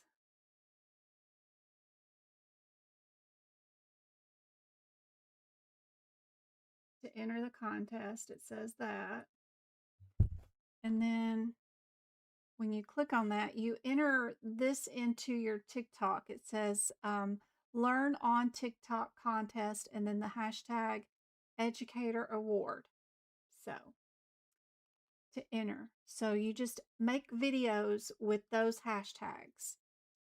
Now, they got a lot of rules about the video and eligibility requirements. And, you know, I copied a couple of them, but I didn't read them all, I'm sure. And then you can pick from, you know, exam prep or historical moments, whatever. I just kind of screenshotted that, you know. So exam prep is what I've been focusing on. And then I'm just adding those hashtags to my videos. And then I remember seeing something about your videos have to have 20,000 views to be entered, to be on a short list of some sort. And then that gets you to judges who will judge your video based off originality, your educational value, your storytelling capabilities, which I don't have a lot of storytelling in it. I need to find a way to add a story into it, but your content quality, the video engagement, and then clauses like whatever judges criteria, but that's the criteria. Total of 3 shortlisted candidates will be whatever from certain territories like Middle East, South Africa, US, regional finalist, blah, blah, blah, you know. But I'm just entering in those hashtags in the videos. And if I get any videos with that kind of views, then great. Like most of my videos do around 600. So any of these recent ones have the educational thing on them. Like the one I did today has 500 views. That one does, that one does, that one does. This one, this one. Now the one that did the 22,000 views recently with that hashtag happens to be this one, which is the one where I told everybody how to go to CMS and check. It's a repeat of a previous video, but I added a little bit more stuff to it. But I forgot, and I think I added my address, my email address to this one. I'm not sure. I may not have. No, I don't see my email address. Okay, good. So this one qualified. And you see how it's got learn on TikTok contest? If I have that show up on the video, then it got entered. But I have to have 3 videos hit that 20,000 viewage content. But most of my videos don't ever get that much views at all. You know. And for it to count, they have to watch the whole video. Yeah.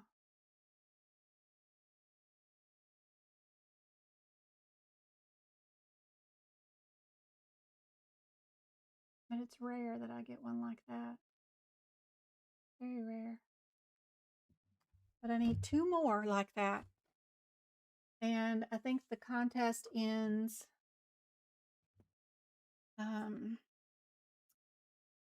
when is it? December 21st. So I have till then. And then from the 21st through the 26th is when, to January 5th is when they pick a winner. So sometime around there. There'll be top 12 regional shortlist educators. And then you could win a trip to some sort of summit, educator summit. But I don't know. Pretty cool. I did get one video entered. I need one more. That doesn't mean that like my mom could like log on and like replay the same video all night long and it get 20,000 views by that. That won't work. It only counts the first time you see a video if you watch it all the way through. And it has to come up on their For You page and count as a view organically. Ugh. So, I don't know.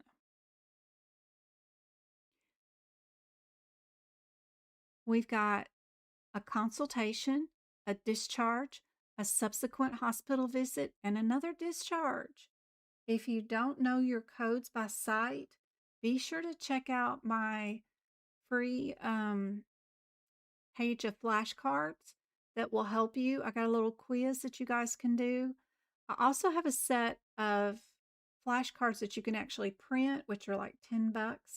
That one side has the E&M code, and then the other side has a header, and you can print those out if you wanted them. They're inside the shop if you want them, but I do have a free set for you guys that you can just do the quiz interactively on my website if you want to. Just keep watching my videos, like and share them, get my content out organically out to other people.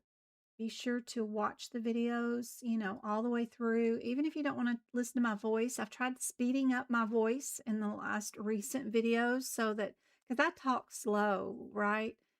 So I've started going into the editing and speeding them up so that I'm talking faster. I'm thinking that maybe that might help. But even if you turn the volume off and just let it play all the way through, if you don't want to listen to the whole video, that's helpful. Comment and share out the video, because just getting it out there to more people to listen and watch is always helpful. That's all.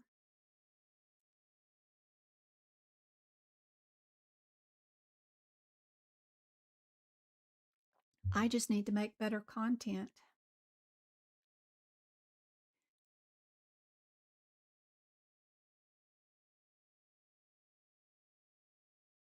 Where are we going to put this 70-year-old?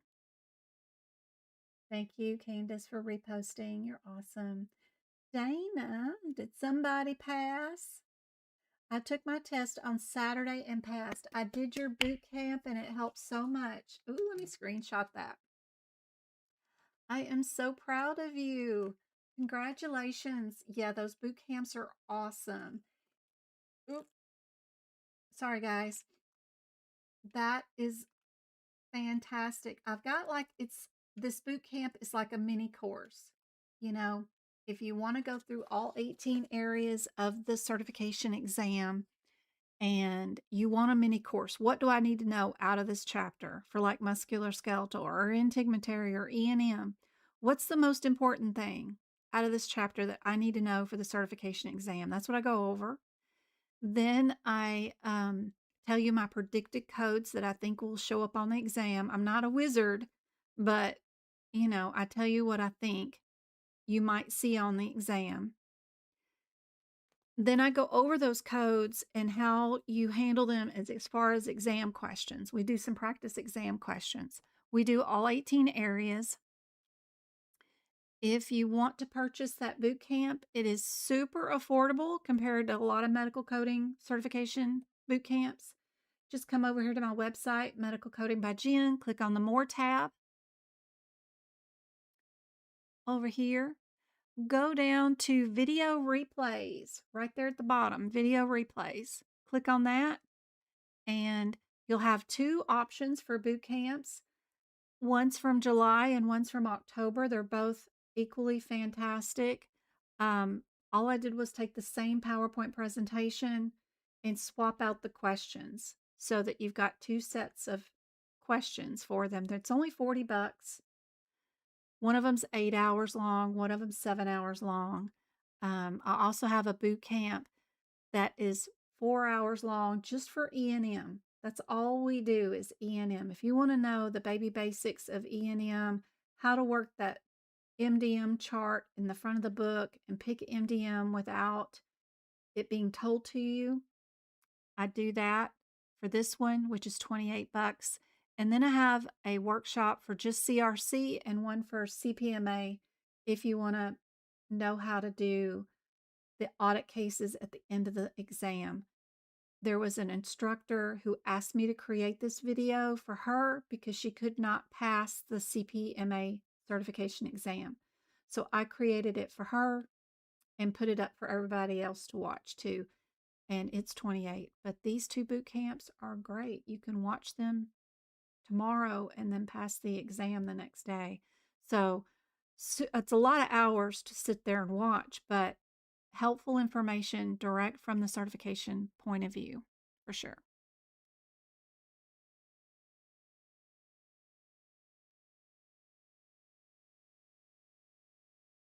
Best workshop ever and cheap. Aw. Well, I took into consideration your time too. I mean, you got to sit there 8 hours and listen to me. You know, what mom, who has that time, right? That's a lot of hours. Um, and I don't know. Who has $100 to spend right now?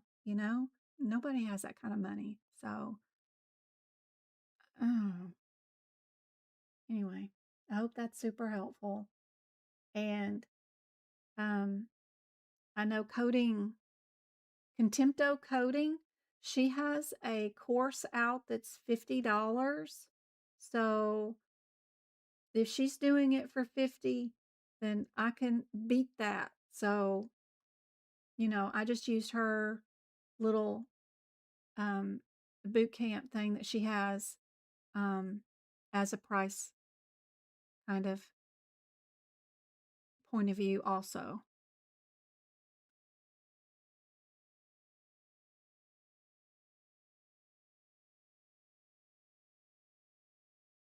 Where are we putting 45 minutes? Do you have to do all the hours? Oh, no, no, no, no. You can actually replay and stop, pause, do those workshops in your own time.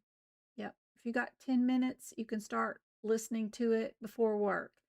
On your lunch break, you can spend 20 minutes listening to part of it on your work lunch break.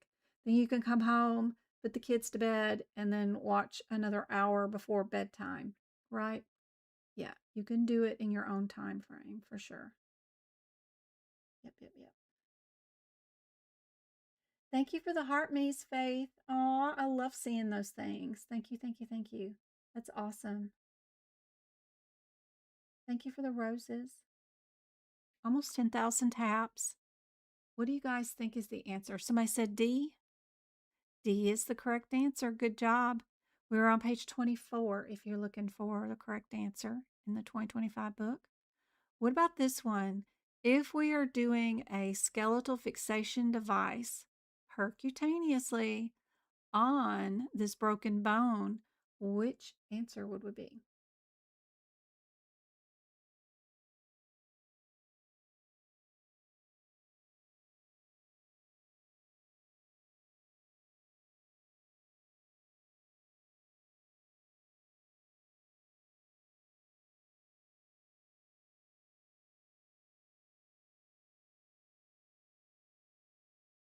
I want to change my answer to D.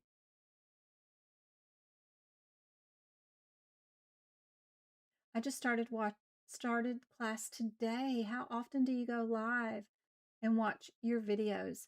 Be sure to check out my website. And when you go here to the free resources, click on the social media tab. If you go to the tube of the U right there, I always have when my next free upcoming live is going to be. And they're always posted right there. I try to go stream on both TikTok and YouTube at the same time. My next free live lesson is going to be this Sunday. It's free for everybody. We're going to do 75 questions in the same pace as the certification exam. I don't get to teach as much, right? Because I'm trying to do 75 questions in 3 hours. It's 120 seconds per question. So we're going to show up and none of us are going to know what the questions are, right? And we're going to work them as fast as we can to pass the exam. But it's a great way to show up, do questions with me with your books, and see if you can get a lot of them correct. If you can get 90% of them correct, then you know you're ready for the exam. If you can't even find the codes or know where to even find them in your book, then you know you're not ready for the exam. So it's a great way to see a bunch of questions too. And the replay is great because you can pause the screen, give yourself more time to find the codes and look at the differences in your own time later on as a replay. But it's a great way to show you what to expect on exam day. So you can prepare and study from that point of view, right? But most of the time, my lives and upcoming streams are notified or placed here on Tube of the U. But right now, we're doing pocket prep questions this Sunday. That's my Christmas present for you guys. I always do one of these workshops completely free for you guys in December, and then I do another one in every April. And those replays are available underneath my live tab on Tube of the U too. And you can watch those at any time. If you're a YouTube member, which is $5 a month, you get to watch all 12 of them that I do every year for free.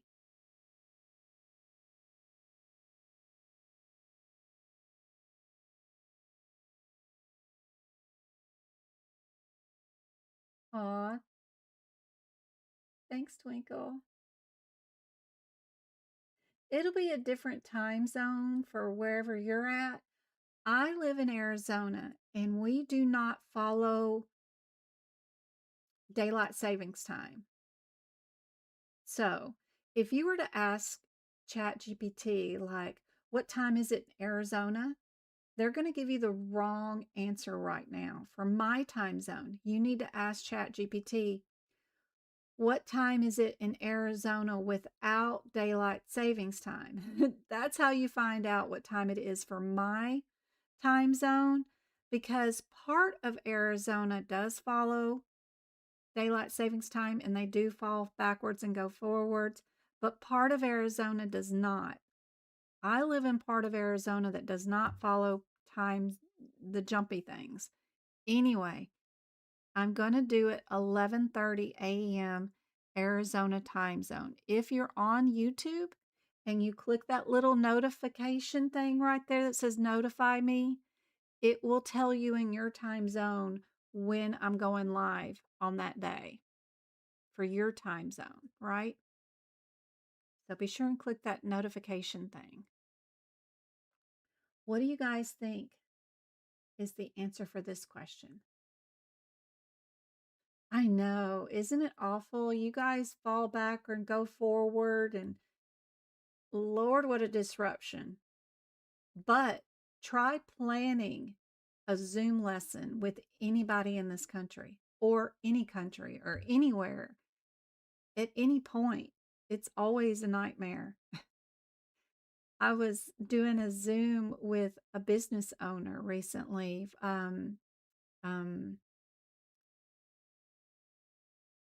Jacob with Project Resume. Him and Anna are the owners of Project Resume right here on my website. this other link, and he lives on the East Coast. I live on the West Coast, and we both thought our Zoom meeting was at a different time. I partner with Project Resume because these people are CPCs, right? Jacob and Anna are both CPC instructors. They've been on AAPC committees, and they help people with resume writing who get their certification. They even rewrite your LinkedIn profile for you. They'll do your cover letters for you and stuff like that. So I've teamed up with them.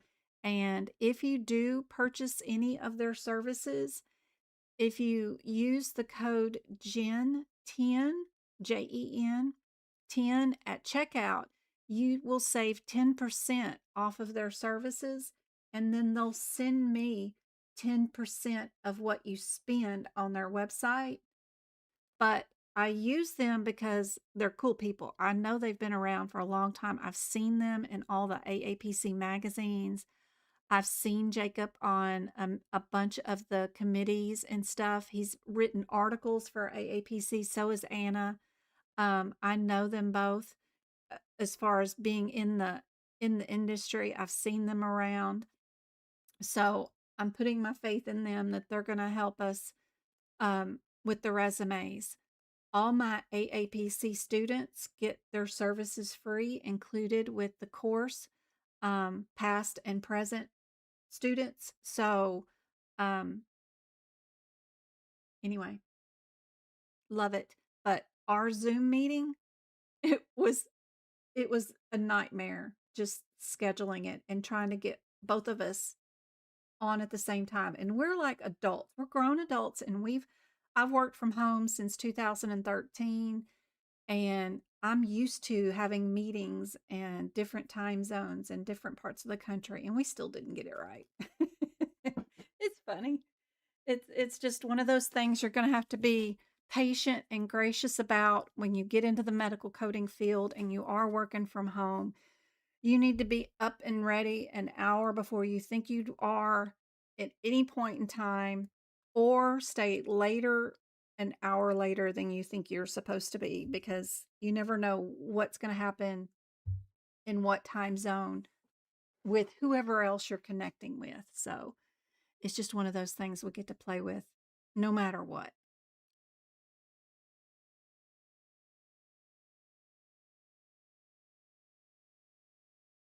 Somebody said B was their answer for this one. Perfect.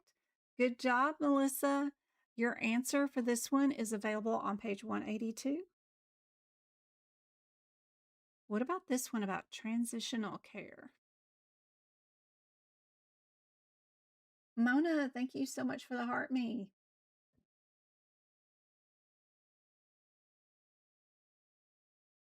Thank you for all the roses. Oh my gosh. Don't be surprised if I follow you guys. Everybody that's in my top watch list for the live, like if you stayed on an hour or whatever, I'm following you because I love seeing your guys' TikToks too. And of course, if you're gifters, I try to follow. A lot of people are blocked. They don't allow people to follow them because they're not friends or something like that. But don't be surprised if you see me floating around or commenting on your guys' TikToks, even if it's not medical coding related. I love seeing your families and whatever else is going on in your life. Love it. I do follow back. What do you guys think is the answer? Almost 10,000 taps. Oh my gosh.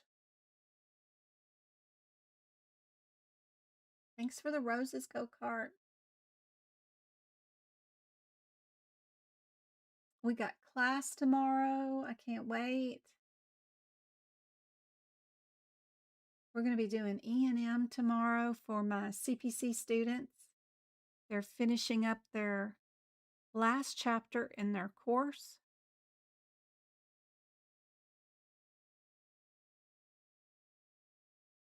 What do you guys think is the correct answer for this one? Somebody said B. Perfect. Excellent. That is our living will. That is on page 64 of the 2025 book. Yay, we did hit 10,000. Thank you so much, guys.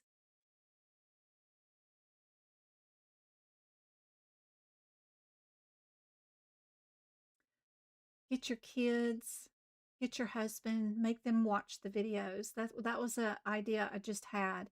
So like if you've got multiple TikTok accounts in your household, if y'all want to help with that teacher contest, you can have their accounts watch the videos too. All right.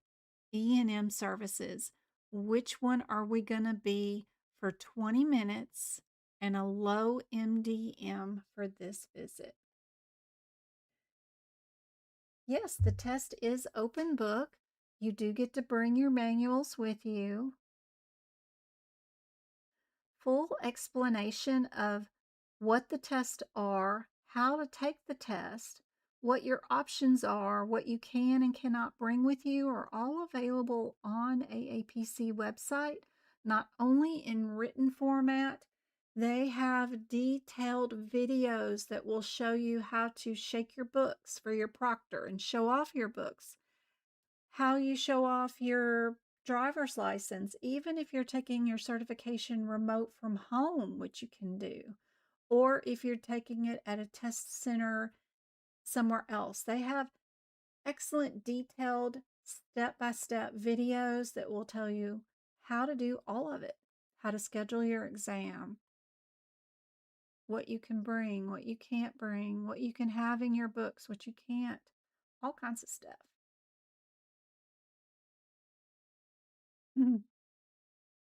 Everybody that comes over for Christmas dinner, open up your TikTok. Now go to this account.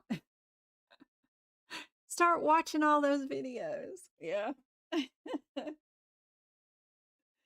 Make it a condition to get their Christmas dinner meal. Yeah. Page 61 in the 2026 book. Oh, thanks, Melissa. What about this one? Somebody said D. D is the correct answer. We're on page 31 of the 2025 book for this question. What do you guys think is the answer for this one? We have a consultation, another consultation. These two are office visit consultations. This one is inpatient hospitalization consultation, and this one is a new patient office visit. Knowing these headers without looking at the book is invaluable during your exam. You only have 120 seconds per question. Just finding the codes in the E&M section can be such a challenge because a lot of the codes are misplaced, rearranged, not in numerical order like most of the book is. And they're just pushed out of the way because other codes are now in the way of where those codes should be. Not that they're necessarily out of order, they're just pushed out of the way because they scoochied in some new codes in there. And it can be a nightmare just finding the codes in the E&M section. So knowing a few of the headers by heart, it is very helpful. What do you guys think?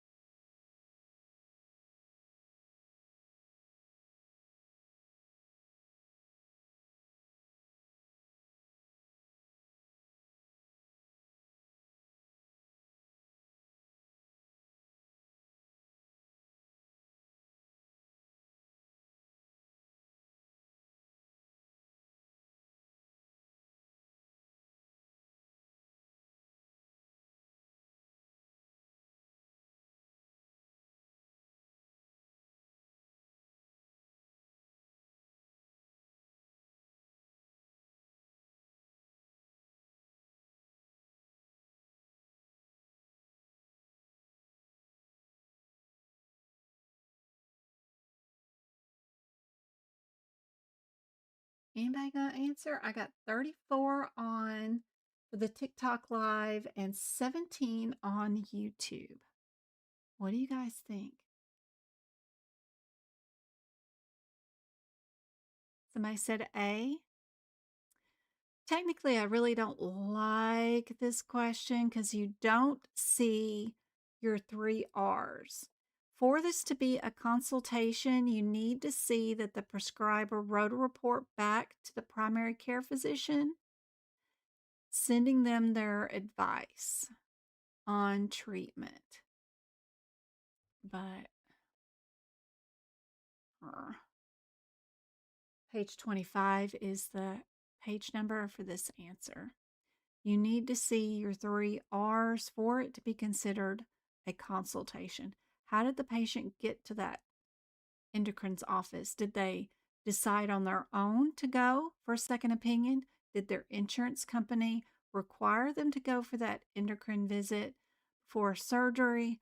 Or was it a decision by their primary care physician to ask advice on their patient on how to treat their patient? If that endocrinologist actually took over care for an endocrine condition and treated that patient for an endocrine condition outside of their primary care physician, just treated that patient, then that's just a regular new patient visit.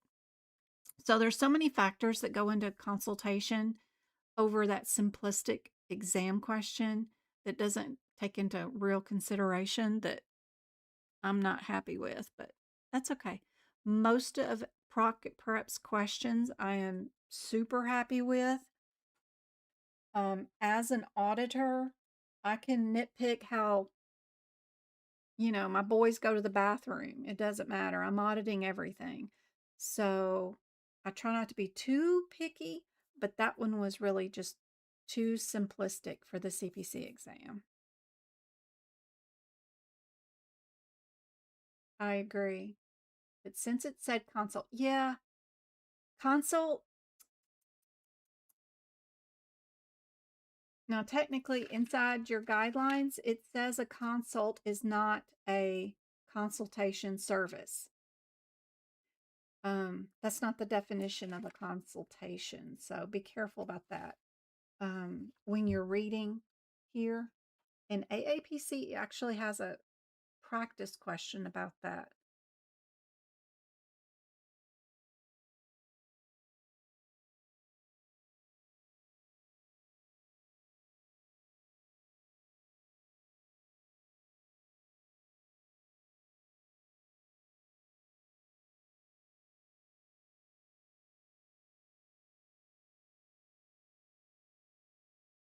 Because, like if you're in the ER and you're seeing an ER physician, and the ER physician runs an EKG on you, and he's looking at that EKG and he sees his buddy who's a cardiologist walking down the hallway and says, "Hey, will you look at this EKG?"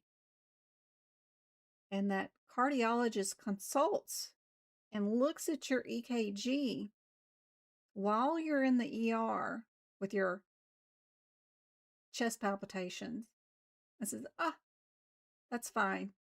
Nothing cardiac going on there. And walks off, and then your ER doctor sends you home saying you just got anxiety, or you are perimenopausal, which gives you chest palpitations that you can notice, and send you home. That technically was not a consultation, right?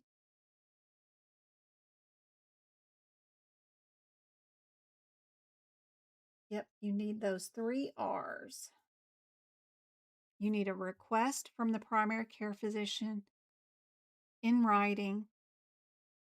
You need the exam done, including the history, which is rendering.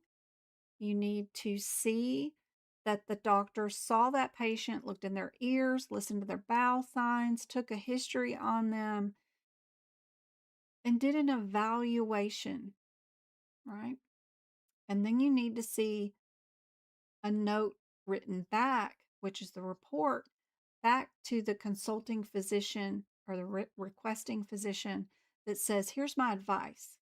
you should treat this patient with this medication, or with this test should be ordered, or they don't need any treatment at all, they're fine. But it needs to be in writing back to the primary care physician or whoever ordered the consultation for them to notify the patient of the advice that they got from that person. But if that specialist treats the patient in any way by writing them a prescription, ordering tests on their own, then that's taking over care. And it's no longer a consultation, it's a new patient visit.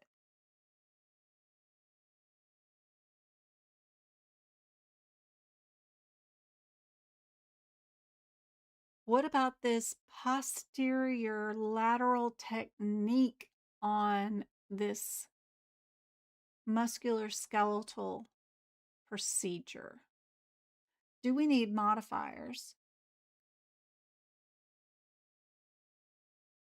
Would we have a 59 modifier or a 50 modifier with these codes at all? Are these codes that could use modifiers? Remember, if you're going to use a modifier, you are changing the CPT code and the description. You are altering it.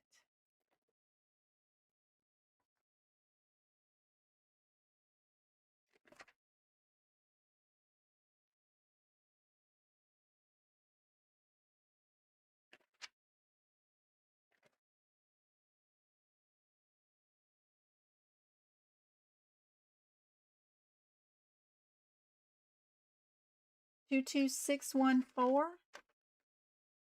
What kind of code is that? Answer A. Do I have the right code? 22614. What is that? That's a plus symbol in front of it. Can that be an answer? And can it get a modifier?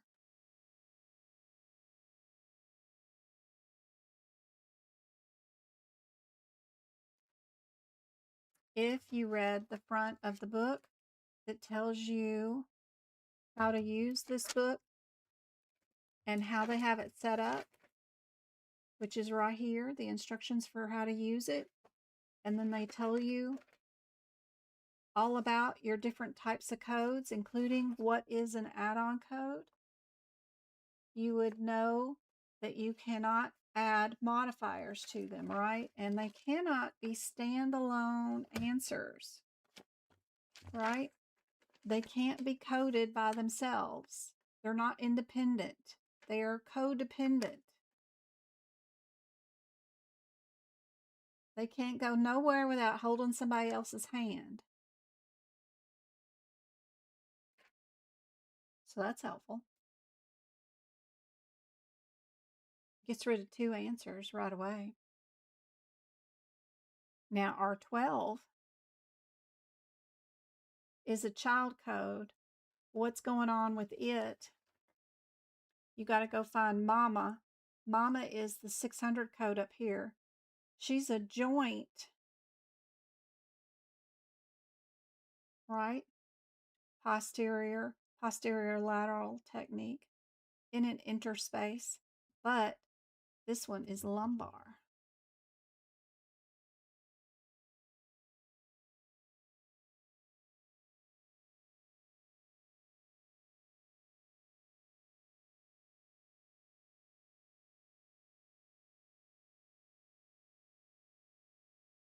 Remember, your child code includes everything Mama is up into the semicolon.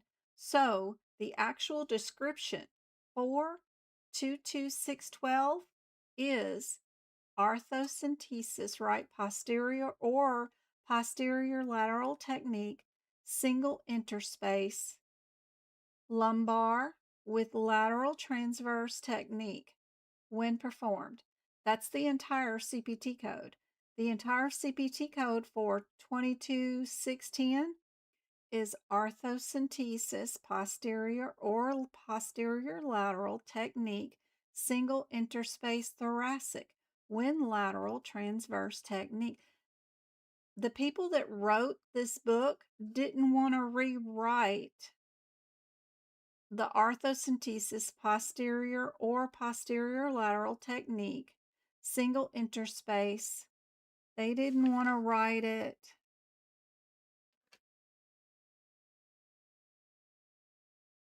Three more extra times. They thought of a fancy shortcut way of making these codes where they only wrote the CPT code descriptor for a group of codes that all include the same words except for one tiny little difference.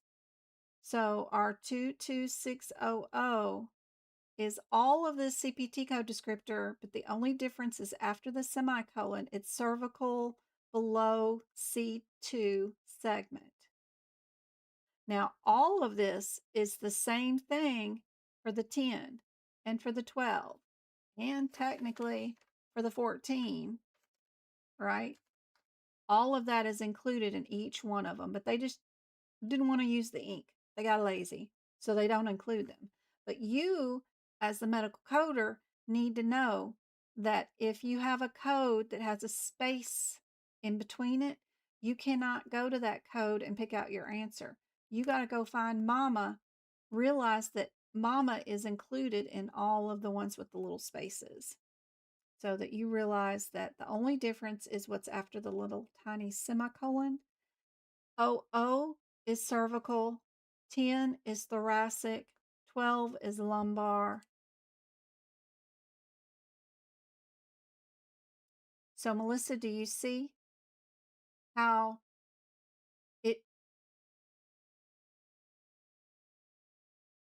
it is?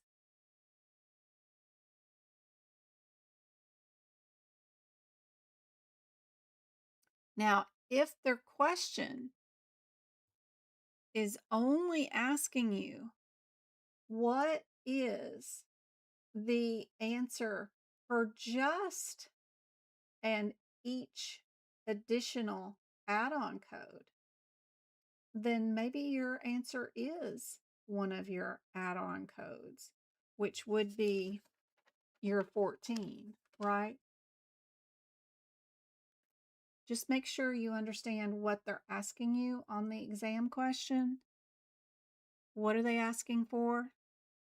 If they're only asking for where would we code each additional interspace, then it might be your 14. But knowing that you can't use a modifier is super helpful, for sure.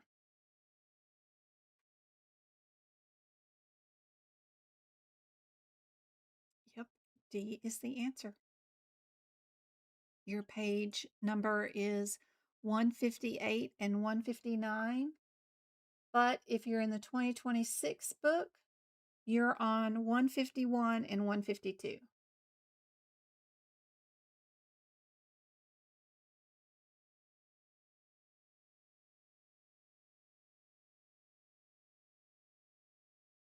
What do you guys think is the answer for this one? Hey, MK. I miss you, love. Happy holidays. How are you doing?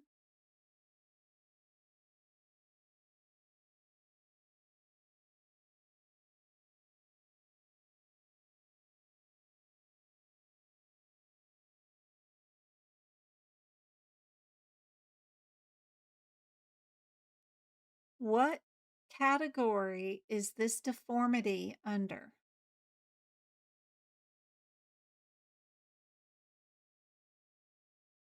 Back from work. I hope you found a nice position and they're nice to you.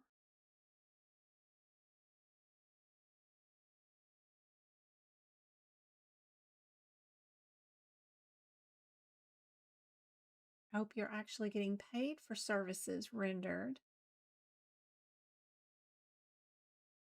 Hey, Lucky. How's it going?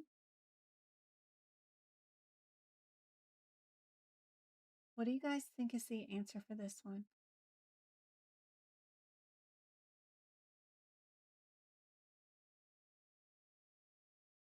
We got 12,000 taps. Thank you so much.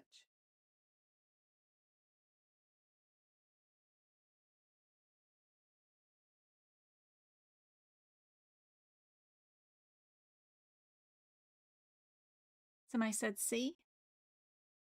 B is correct. Good job. Your answer is page 168. What about an I and D done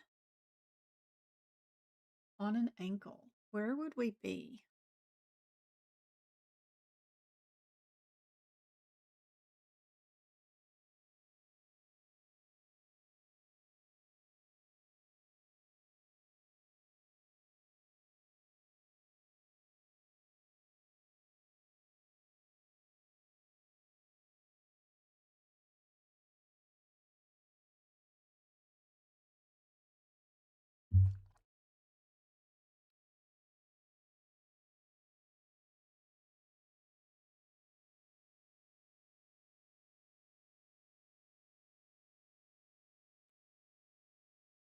If y'all like these questions and want them, don't forget you can get them from Pocket Prep.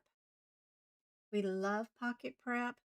Their link is listed on my website right here at the lady's hand. It says practice questions. Just click on that. It'll take you to this page for Pocket Prep. You can click on medical, and the top link is for AAPC CPC. And they have all 18 areas of practice questions and a pass guarantee. Love it. And you can get 750 practice questions for 39 bucks. Love it. Love it. Absolutely wonderful. Love having the page numbers where the answers are located. And I've been using them since 2019. I buy mine a year in advance so that I only have to pay $7 for them a month, and love them. What do you guys think is the answer? Somebody said B. Melissa did. Good job. 04 is correct. Page number 195. If we're using Mac for TMJ manipulation, ooh, that would be like 99151 code. Anyway, what procedure code would we be doing for putting that jawbone back into place? Ooh, I yawn sometimes, and I think my jawbone is just going to get stuck that way. I get so paranoid. I'm going to have to go into the ER with my mouth wide open and it's stuck and I can't close it.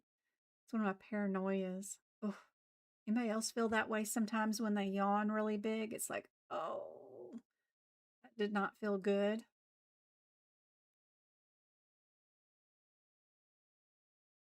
I have to take my COS again. Oh, that's a hard exam, huh?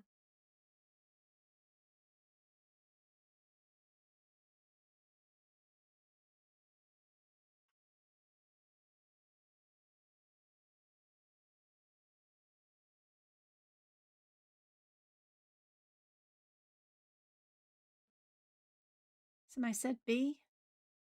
Ooh, it's D this time. All the way down to the 73 code. Page number is 145. As my kids are getting home, what do you guys think the answer is for this one?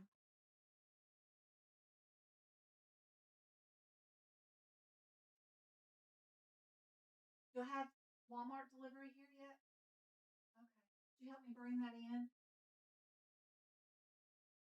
Can you believe it? My kids are just now getting home from school. They get on the bus at 6:50 in the morning, and it is now 7:07 at night, and they're just now home from cheer practice, wrestling practice, and then school all day.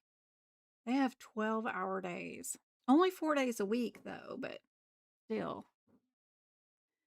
I have a Walmart delivery here and the boys just got home. So after this question, we're going to go how you arrange the codes according to Optum and Encoder. Yeah. Travis, Travis, okay. We have our surgery post-op appointment Wednesday this week in Vegas. I think he's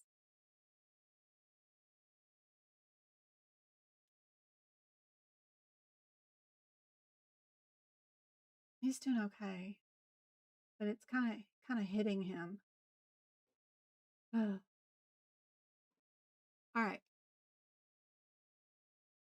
No, I don't think so. Bill, keep your 2025 book.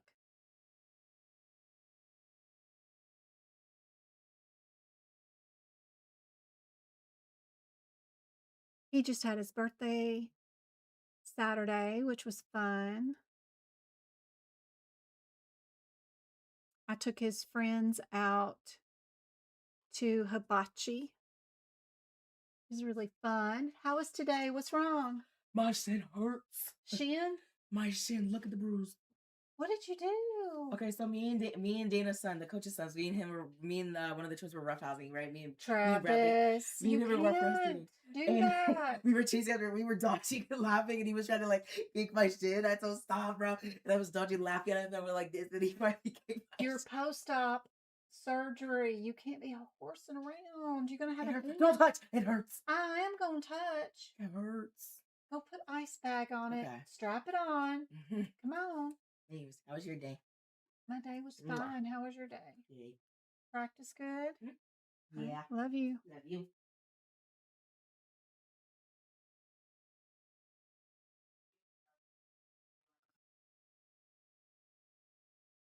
Slow, slow, like right now, the current exam is better with the 2024 books. It really is. If you're taking your exam this month, using the 2024 books is best. So for next year, for 2026, I assume that the 2025 books will be best, but because change happens slow. They got a lot to do if they're going to update whole exams and stuff like that. So don't worry about that.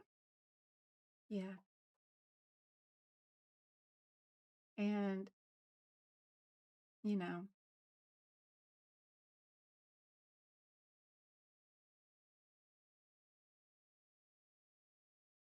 I know. He hurt his shin. He's got a big goose egg on his shin. He was roughhousing during cheer practice. He shouldn't have been doing that. When you're an athlete, you have a responsibility to not roughhouse, right? You got to only practice during practice time, right? You can't be out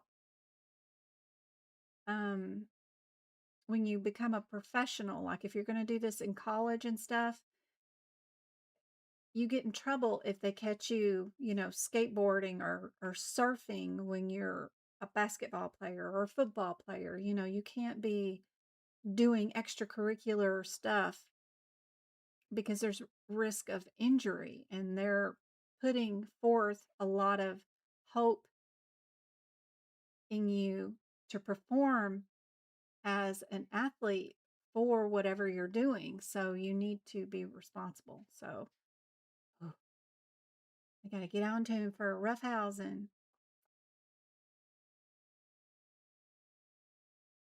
Because it says that you will be at a disadvantage. I promise, Melissa. I promise.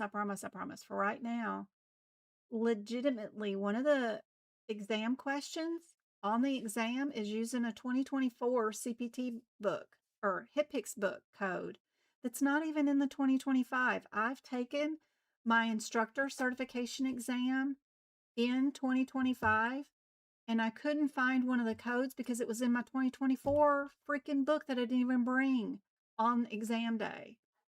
So I'm telling you, they are slow about changing. And you got to remember, AAPC is for profit corporation. They are for profit. Yes, James. What's up? It starts at 2 tomorrow. 2 tomorrow? I teach till 2. The place is an hour and a half away from us. Oh. Weigh in? How long does it take to weigh in? Like a few minutes. Weigh in start at 1. Oh, okay. It should be done by 2. Okay. I don't know. Yeah, we leave at 11:30. We'll be there by 12, or not 12, but No, 12:30 at least. 'Cause y'all are riding in a bus. Okay. you think I can bring my Steam Deck? That's okay. No, you're not taking a Steam Deck on a bus to another school with other children. No. James Michael Brewer, that thing is $600. You are not taking a Steam Deck to another school. No. Yes. You are not taking that to another school. Oh my God. He wasn't even supposed to get a Steam Deck from my mother, and he ended up getting one from, because I know he's not responsible. He would take it off and run around and try to take that thing to school. And here he is asking me to take it to another school. It's some sort of handheld device, video game system. And of course, he's going to try to take it to another school and show off with that thing. He got it in May and he's just having a fit to run around with it. No, but at least he asked me. What do you guys think is the answer for an extra 30 minutes? Is this standby services?